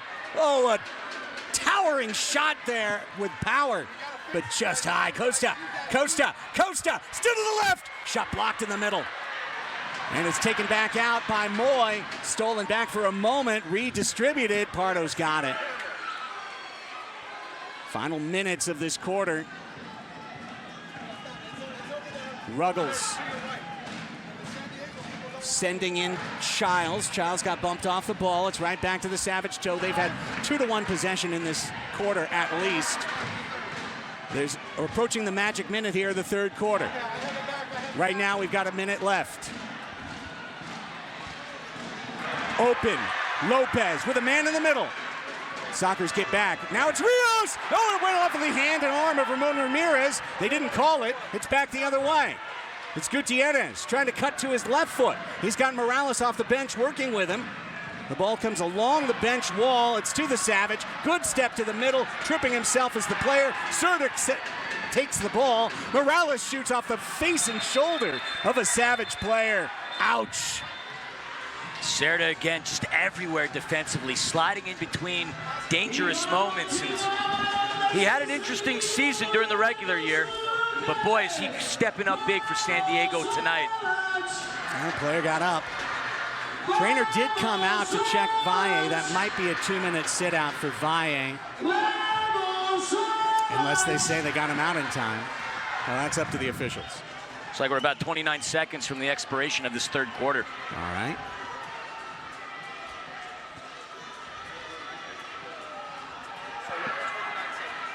.29 and a Sockers wall free kick.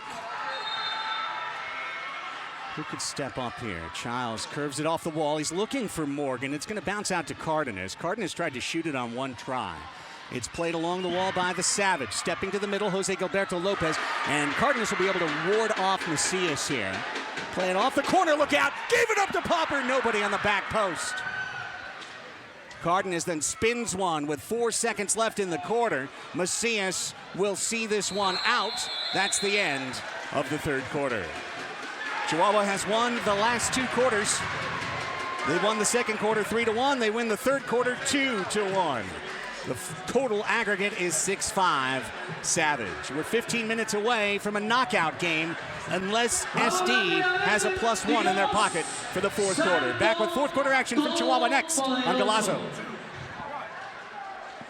Aquí rápidamente, aquí mero, Aquí mero, rápidamente. ¡Tráiganme! ¿Dónde está eso? Great job. It's not going to be over for a while. Guess we got some magic in our pocket, which I'd love to see, of course. And then a quick exit. What I'd really love to see. Great job down there. Great job while we were... ¡Véngase para acá! Tocayo. Joe, para acá, párale. Señores, este es un... Aquí, órale. Rápido, el tiempo es apremiante. Rápido. Señores, volteen para allá la cámara. What if they wrote down red card with power play? There was no power play. Es el fondo. 3, 2, 1. Get the latest news on the MASL and your favorite teams by following MASL Soccer on Facebook and Instagram, MASL Arena on X. It's the MASL Ron Newman Cup playoffs brought to you by Verizon. New and existing customers can get a new iPhone 16 on us only from Verizon. Lock in your price for your phone and internet plan for 3 years. Also presented by Capelli. Stay tuned this summer for the all-new exclusive home for MASL gear on Capelli.com. I know at some point you're going to do the read for under review. That's probably going to be the longest show of the season that Ryan Sigic and Phil Levanko are going to have based on what we've seen here today. But 15 more minutes, still a lot can happen. Once again, to reiterate for you folks at home, if San Diego wins, it's over. 17 championship over their history. If this result holds, Chihuahua's going to force the knockout game. We're going to take a 15-minute break, then we play again. 15-minute quarter. And if it ends still tied, it's going to be 10 minutes, golden goal, and that's how it's going to play out. So thank you so much again for sticking around with us, and we apologize for all the technical difficulties. We're really trying to do our best here, and hopefully you're enjoying your Easter Sunday. I'm enjoying myself. Craig, I know you're enjoying yourself. We're having a good time. If anything, we're going to have a lot of memories and a lot of stories to talk about down the road. There's no question now. We need to reiterate a couple of themes here to see what happens from beginning to end. This is 4,600 feet above sea level. It's not quite Denver, 600 feet short. But fourth quarter, that's where altitude shows up. Air quality on our Apple apps, weather apps, is listed as very poor. That's an accelerant to fatigue. This is why, not just this, their incredible team and their incredible coaching and their incredible system is as well. But Chihuahua has the best home field advantage in MASL history for a reason. Mendez shot it into the middle. He scored an equalizer in the third quarter. It's 2v1 the other way. Here comes Puentes. Puentes sending in Castaneda off the wall. He's got Pardo down. Pardo from his seat. Made a one-handed punch save. Good golly almighty, who is that man? Get him a drink at the end of this game. Boris Pardo with 2 incredible saves. The King of Queens is alive and well. Puentes gets his right foot open, wide. Pardo's got it off the boards.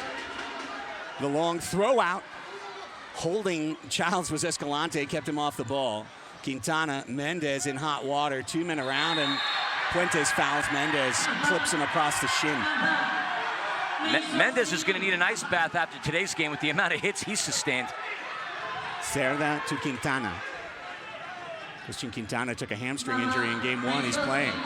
Morales gets it back and then deflected. It's a corner kick. No, it's not. I take it back. Thought he pointed at the corner. He pointed at the keeper.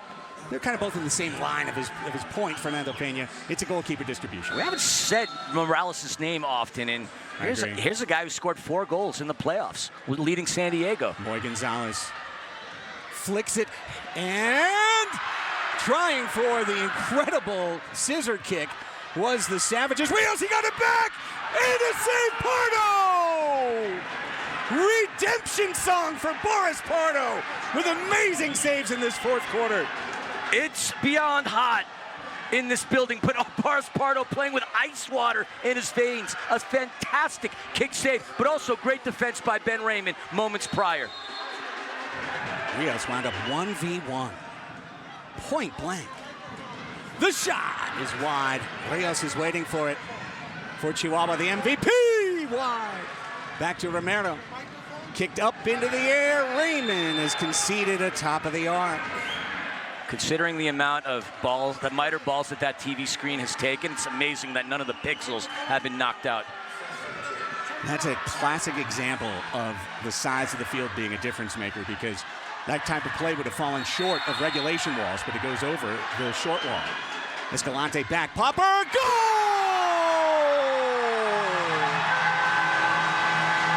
The cheeky back heel from Escalante found Carlos Puppet Hernandez in the clear.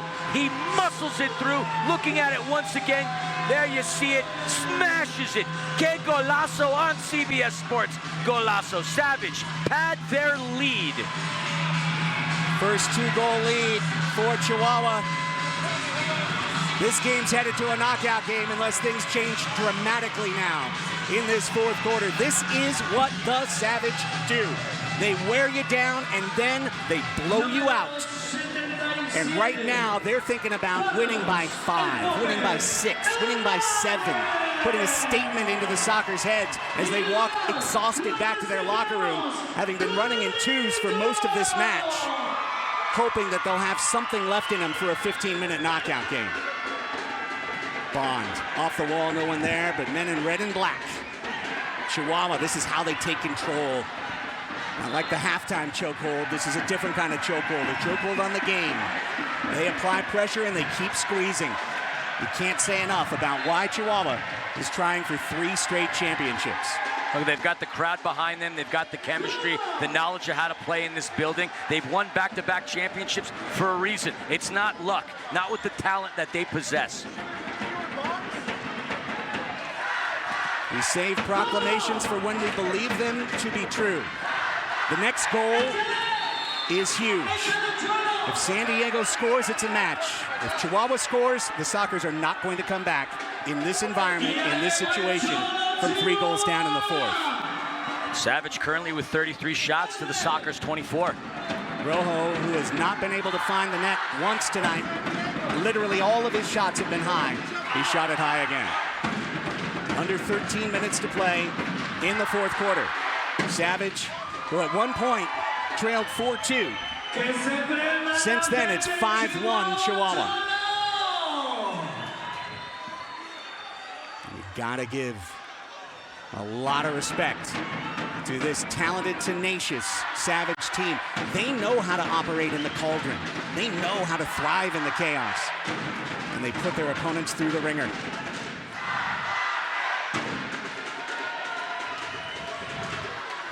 Morales trying for a steal. Cardenas lost it to Castaneda. Diaz runs the middle. He shoots, it's blocked. Tips it over. It's Ramiro! Que golazo! What an incredible one-timer. Looked like he front-toed it, smashes it right past Pardo. There's Castañeda receiving the pass. Booyah! Upper right corner. And the way this game is going, it seems like we are going to go to a knockout. But look, in indoor soccer, anything can happen. Still plenty of time left. Phil Salvaggio is going to have something drawn up for his team. He just needs to settle the Sockers down. 3 goals is not that big of a hill to climb. Maybe it is here in Corner Sport Arena, but it is not unfathomable. So the Sockers call timeout.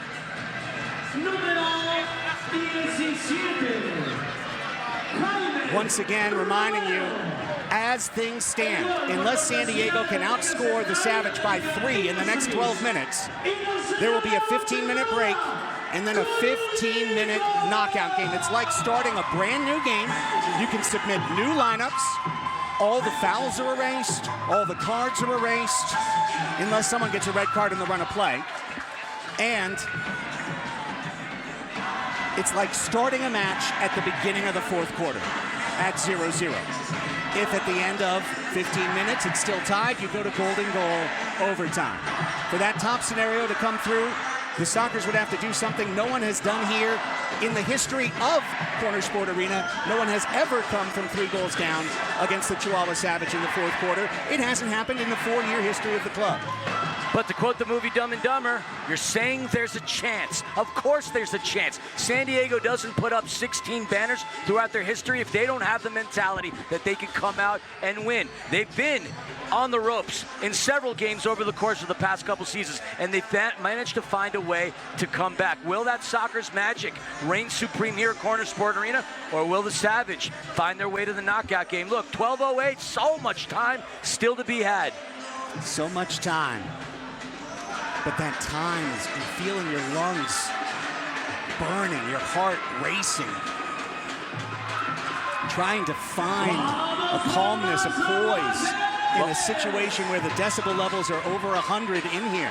My loud noise environment thing has been going so long that now they're asking me for professional help. Look, you'll never find calm and poise in this building. It doesn't matter whether it's a playoff game or a regular season. It's always tremendous in here. Devoy Morgan, next foul, he gets red carded out. Serta with another daring slide tackle. Mendez, shot blocked. Well done. And now, ooh, that one hit Danny Waltman on the bench. That is a top-of-the-arc restart. This is a must-convert for San Diego. Well, despite the fact that Danny's not playing in the game, still showed that quick keeper reflex. Still can make saves. Top of the arc. Can the Sockers cut into this 3-goal lead? I got my money on Morales getting this pass from Childs. Saw Pardo pumping up Luis during the timeout. There it is. And there it goes, wide. Rojo down to Leo. Leo started off the game with a couple goals. Through the legs to Rojo. First one he's kept in play, but that was shot wide. Now it's Ruggles in the middle. Couldn't get a back heel away. And the Savage come up with it. With speed, Puentes. And width. Castañeda. Save Pardo. Puentes. Castañeda runs over. Pardo was down. The ball lifts out. Puentes is going to head it back to Medrano. Still early 4th quarter.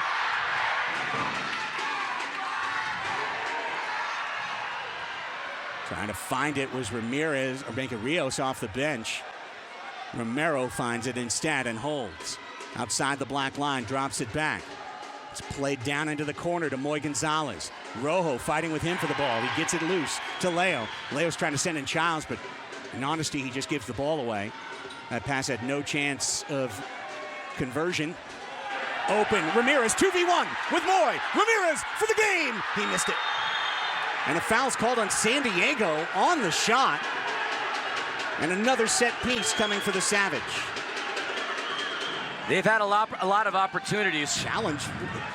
The Savage don't have a challenge. And the Sockers don't have a challenge. You don't get 3 challenges. No, that you don't.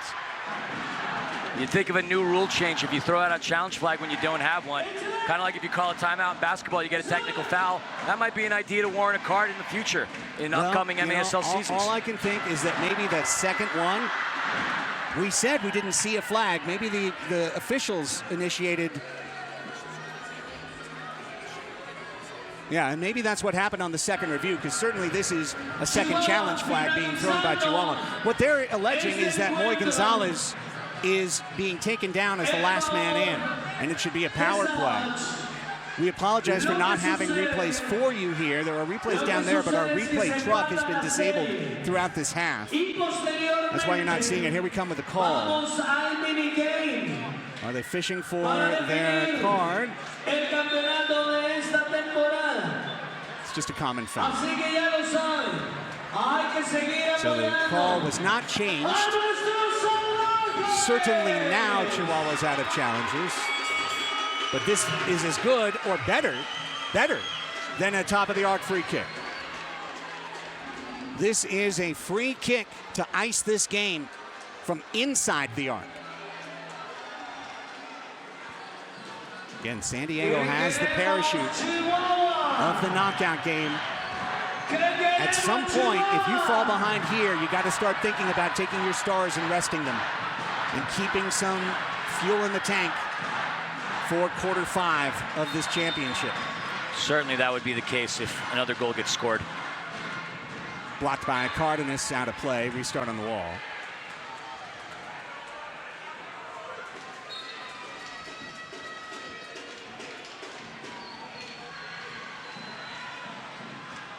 This one is shot wide by Escalante. Loose ball back to defensive midfield. Headed across. Ramirez chasing. Leo, who's just been everywhere tonight.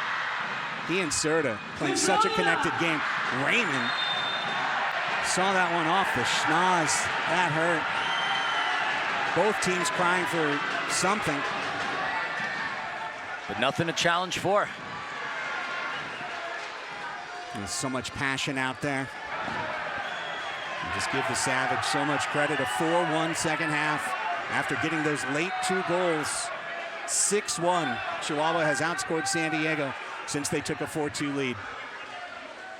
It's why they're the best in the league. And it's why coming into tonight, they were the overwhelming favorites to win the Ron Newman Cup, even with San Diego leading the series 1-0. Everyone knows that Chihuahua is unbeatable at home. They have proven it tonight so far. But they're going to have to defend just 1 quarter in the knockout game, not 4. You'd have to wonder who this Chihuahua Savage are going to utilize in between the sticks. Would it be Diego Reynoso because he's fresh, or Cristian Hernandez? Because he's in the game and in the heat of it. Leo trying to send in Bond. He leaves it off for Morgan. Into Bond. Bond! Taylor Bond saved by Hernandez. He's been dynamite. Cristian Hernandez, some huge saves tonight in the second half. Leo, under 10 minutes. Leo fires it out of play and draws the boo. It's almost the equivalent of a college basketball arena environment, yelling air ball, air ball. When you miss, they boo you every time you kick it high. It's pretty cool, really cool. Well, you love to see passionate fans, and well, you don't get that much more passionate than fans here at Corner Sport Arena. It's been a very tricky game. When it was tied and when the Sockers were ahead, we started to see some things you really didn't like. Everything has settled down with Chihuahua in the lead. Yeah, the pace has not been as frenetic, hasn't been as chaotic. Macias out to Popper. You'd have to wonder when Phil Salvaggio is going to start utilizing the 6th attacker, if at all. That's a disaster here. Macias dives and sells a foul.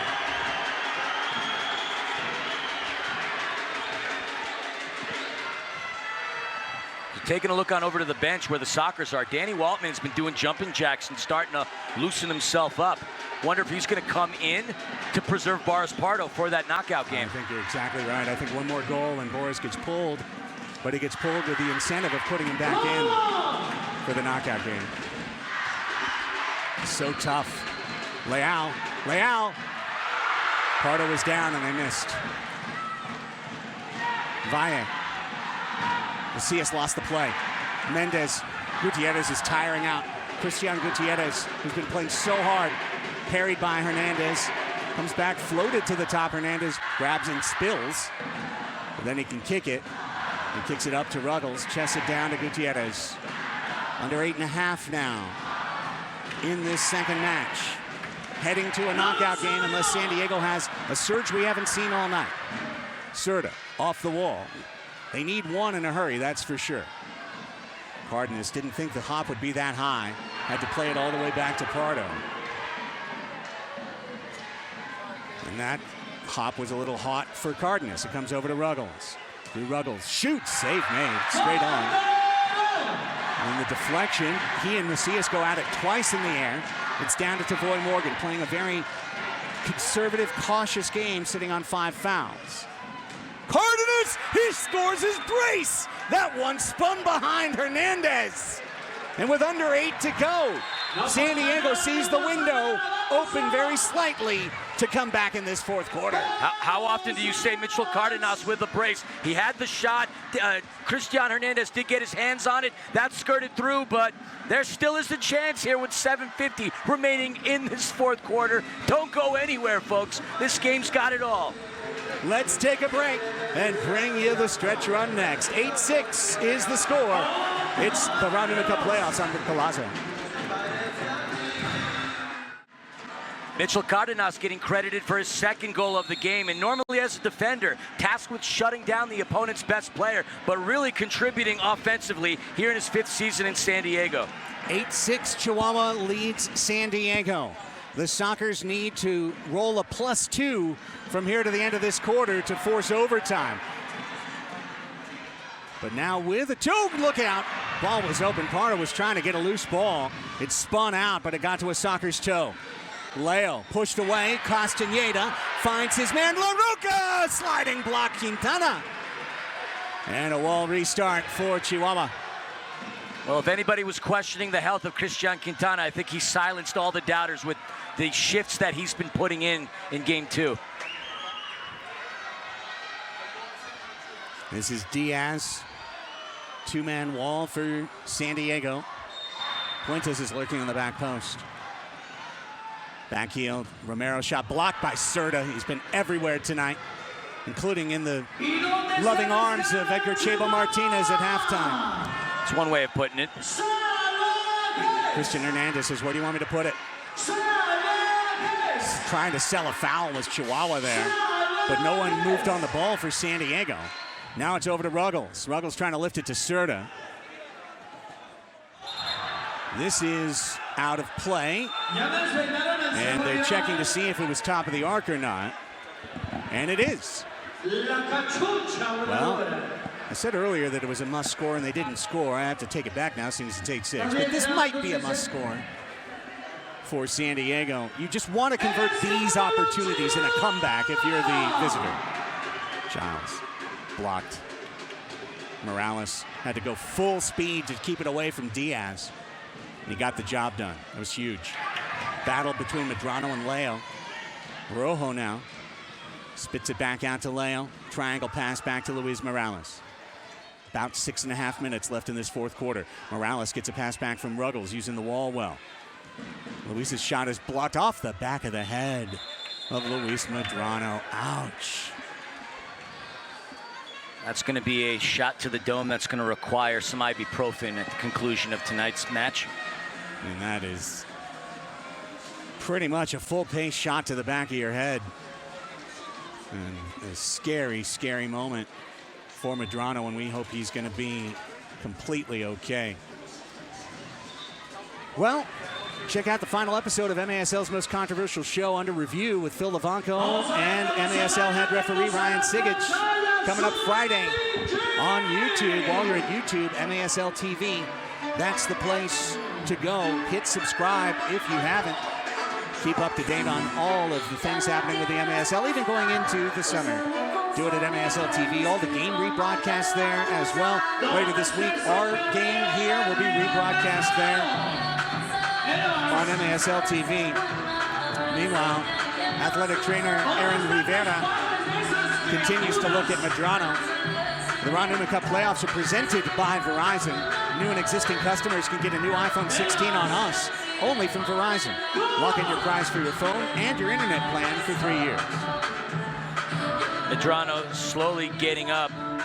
He's been a stalwart defensively for the Savage in his 4th year. Coaches the Chihuahua Savage Women's and the Kids Academy. Been a part of this organization for quite some time. Won a championship with the M2 side in the year before Chihuahua made the jump to M1. And also obviously won with the Savage in their time here in the MASL. We're seeing the Haas feed right now, but if we could, I would have had us show Boris Pardo going to every player on the field and giving him a little pump up. Boris is locked into this game. It hasn't been his best, it hasn't been his worst. It's been a game in chaos. In chaos, mistakes happen along the way. The key is forgetting them and moving on to the next play. And he was doing his best to put that psychology and to lift his spirits, his teammates' spirits. Okay, well now you get a corner kick. It's Rojo blocked. Cardenas back to Pardo. The set piece is coming up empty so far this 4th quarter for San Diego. They need one of them in order to overcome what was initially a 3-goal deficit. Rojo again high. Unfortunately, Ishmael Rojo is not in the flow of playing in the big leagues this year. This is only his 3rd game. He hasn't played in months. And he's, leg save by Pardo, denying Moy Gonzalez a little snapshot goal. Good pass, Serta, finding Bond. Bond chasing into the corner, trying to spin back out. Looking for a passing angle. Escalante doing a good job keeping Taylor Walter Bond away from being a threat. Yeah, really well done. Gutierrez sending in Serta now is to do it all.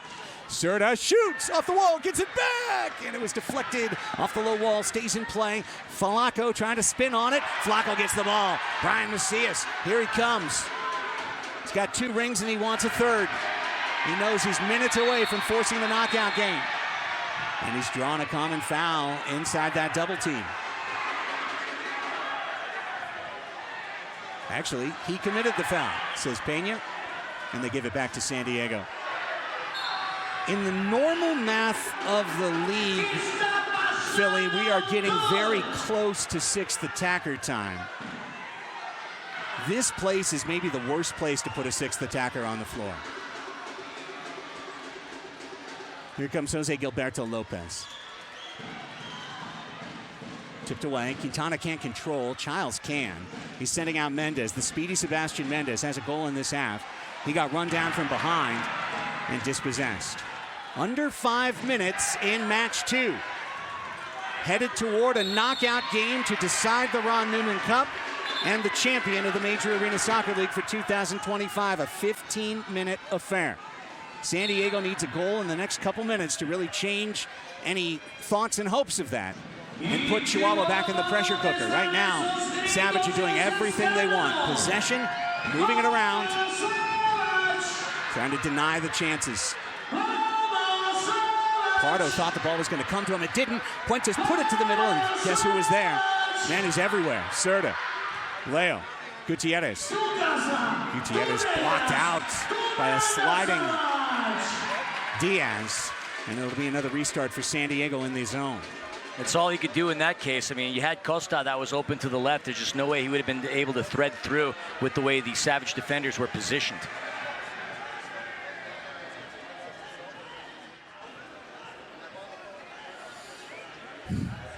Childs has shot it into the wall 3 straight times. Cardenas avoids a superstructure violation. This is 2v1 if they get the ball. They do not. Pardo's got it instead. Counting down to 4 minutes left. Look at this pass! Childs couldn't finish it. Ruggles sent it to him beautifully, but Craig had only 1 look at it. Had no chance to control. Serta. Childs wants to ward off. He does! He shot it wide. Frustrated as Craig Childs. That's a shot he makes often. Leo wins it back. Leo rips it with a crazy side hip turning shot. And it's lifted back to midfield, and the 40-year-old from Poway, Childs, heads it back to the 41-year-old from Queens, Pardo. Serta to Leo and back to Serta, and definitely getting towards 6th attacker time here. Traditionally, this place kind of breaks all the rules. And for you folks at home that don't understand what the 6th attacker is, think hockey, pulling the keeper to allow for an additional attacker onto the turf. Good move there. Puentes jumping on his way out to head the ball back to the middle for the Savage. Now you know, even the most ardent Sockers fan knows, a next goal allowed, and we're going to quarter 5. Foul on Bond. Going through Popper there. Sending a little statement to him as he heads to the bench. If you're panicking seeing the clock on your screen running while the ball is clearly dead, reminder that the clock is just unreliable, is an unreliable narrator as Monza Gonzalez is blocked. The official time is being kept by sturdy hands inside the official's box. This one's going to go out of play by Hernandez. And it'll be back to San Diego, and there's somewhere under 3 minutes to go in this one. Timeout, and I think this is a timeout to set the 6th attacker, Philly. Even if you don't want to do it, at this point you have to do it. Of course, with 2:48 remaining, you got to do what you got to do in order to try to make this a game. If the Sockers concede, then so be it. Then we get to the knockout game. But if they manage to capitalize on that live by the sword, die by the sword ideology, now we're looking at a whole different game at 8-7. So we'll see exactly what gets drawn up. But you said this is a tough place to play with 6th attacker. If you're shooting it on the other side of the turf, the defensive offensive end, it's practically like shooting it midfield at another arena, a la San Diego, Empire, places like that. Traditionally, the Sockers' 6th attacker is their leading scorer, Charlie Gonzalez. He is unable to travel to Mexico.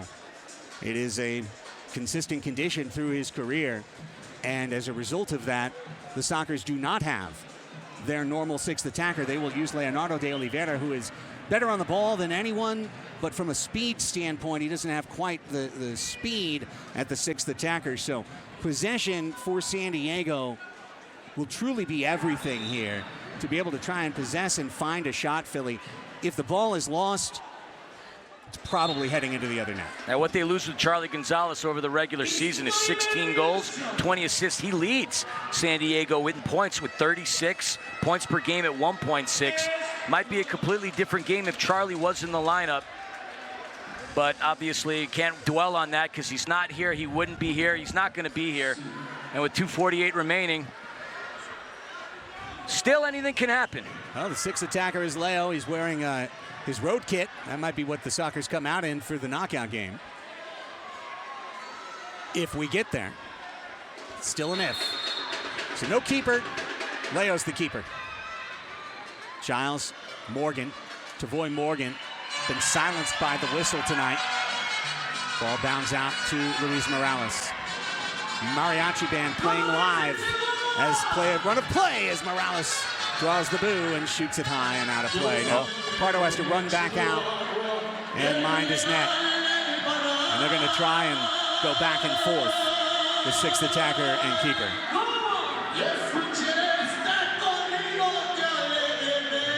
A live mariachi band performance with under 3 minutes to play in match 2. I'd say that's the first of my broadcasting career. How about you? Definite first. Hadn't seen it before. Doubt I'll see it again. Sockers desperate to possess and allow Pardo to leave. He can't. He has to man it with a double team in his face.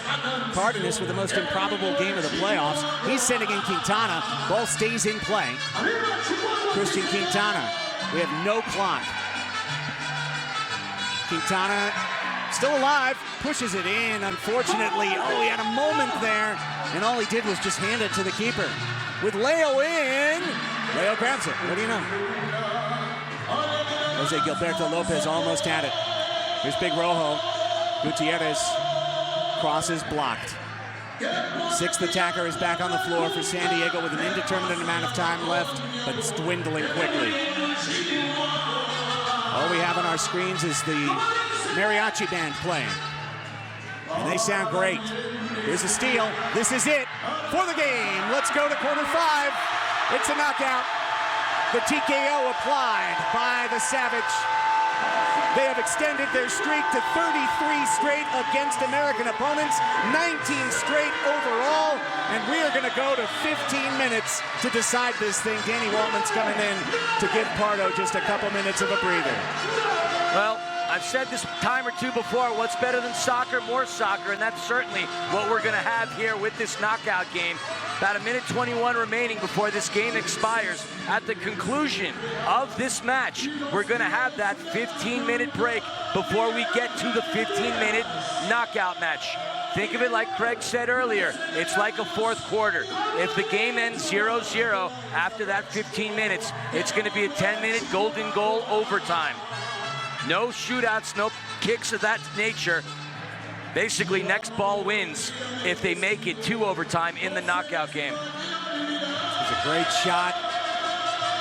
Uncontested, went the distance, and that mariachi band's still playing. And they're just, I think they know there's a game, but the song is the song of victory for los bicampeones. Los tricampeones. Es posible. Es probably. If there's anything that I've gotten out of hanging out with you during this weekend is you are thrilled that you've gotten to practice your Spanish, and everywhere that we have gone, you've been complimented. Shout out to Duolingo for making your Espanol muy bueno, amigo. Soccer's no reason not to. They'll stay in 6 attacker, other than resting key players. Costa. Morgan has managed not to draw another foul, but he's also been completely neutralized as a result of the lack of aggressiveness. Goal number 10 coming up right here. And there it is. Give it to Puentes. It actually went off Rojo. Well, the hits keep on coming, as the cliche says. Hugo Puentes was our player to watch. And while that was an easy goal for him, he certainly didn't have an easy time within the first half, but he was a formidable presence in this game and a big part as to why the Savage have forced the knockout game. In the end, it's another blowout victory for the Chihuahua Savage. They're going to win by a minimum of 4 goals tonight. This is a team that averaged almost 7-goal victory across the course of this season. They averaged over 11 goals per match. They're at 10. They averaged almost a 7-goal victory per game. They are undefeated, and they have done everything they expected to do in tonight's match. This is their victory formula. They rolled it perfectly, and there was an amazing little added shake of tajin onto the rim with the unbelievable end of the first half. Now Bond cleans out Macias and gets a blue card. He's good with that. He just wanted to give Macias a hard check. Sending that statement. Then we see Danny Waltman in between the sticks. Well, seconds left in this one, although the mariachi band may continue to play. And that blue card, by the way, will not carry over to the next game, so that completely resets. Yeah, everything resets. Well, a lot of season of firsts for the Savage. First time they've gone undefeated at home. First time they finished with the best regular season record. First-year head coach, Chebo Martinez. They just keep improving year after year in their tenure here in the Major Arena Soccer League. Just a few seconds left before this one's over. Under a minute. Castaneda, wide. Back to Quintana. That's it. The match is over. Full time from Corner Sport Arena. The back-to-back champions showing their quality, their tenacity, and their strategy. Did everything they wanted to do. They let the Sockers wear themselves out in the first half. They easily plucked back the tie with 2 goals in 5 seconds before halftime, and they purely dominated the second half, a 6-2 half. A 10-6 win, and in 15 minutes, this bold, daring Savage team, Philly, has a chance to come out on their home floor and win their 3rd championship in a row and send San Diego home packing. Still anything can happen in this knockout game. As we've seen, San Diego has been successful in these knockout games in the MASL Cup final, but a tall, tough task to take on the Savage team that just look unbeatable here at home. There have been teams that have beaten them in the past. Last year they did suffer 3 losses, but that came in the hands of the Monterey Flash. and we're looking down on the turf. This is such a difference. The Sockers have Keiko Gotan and Irving Mojica warming up, and they're wearing new uniforms. We talked about this, how that adds a completely different psychology to the matter. Keiko Gotan, a player that started his career in La Liga, originally with Atletico Madrid, traveled all over the place. He's going to be spared for this. He could be a huge impact player for the Sockers in this knockout game. Meanwhile, the Savage are warming up 8 players right now. Are they really going to change 4/7 of their field lineup for a mini game? I can't believe they would change over half their field lineup for a mini game. But they're going to warm up anyway. Let's take a break. We are in intermission now, waiting for the knockout game as the Savage won this one 10-6 on Galazzo. Now, 11 goals, 5 assists for 16 points. Right back and away! Super Mario makes it 5-2. Well, you talked about the goals galore in Utica City, Tom. Goals galore here in Milwaukee, Wisconsin as well. Opportunity.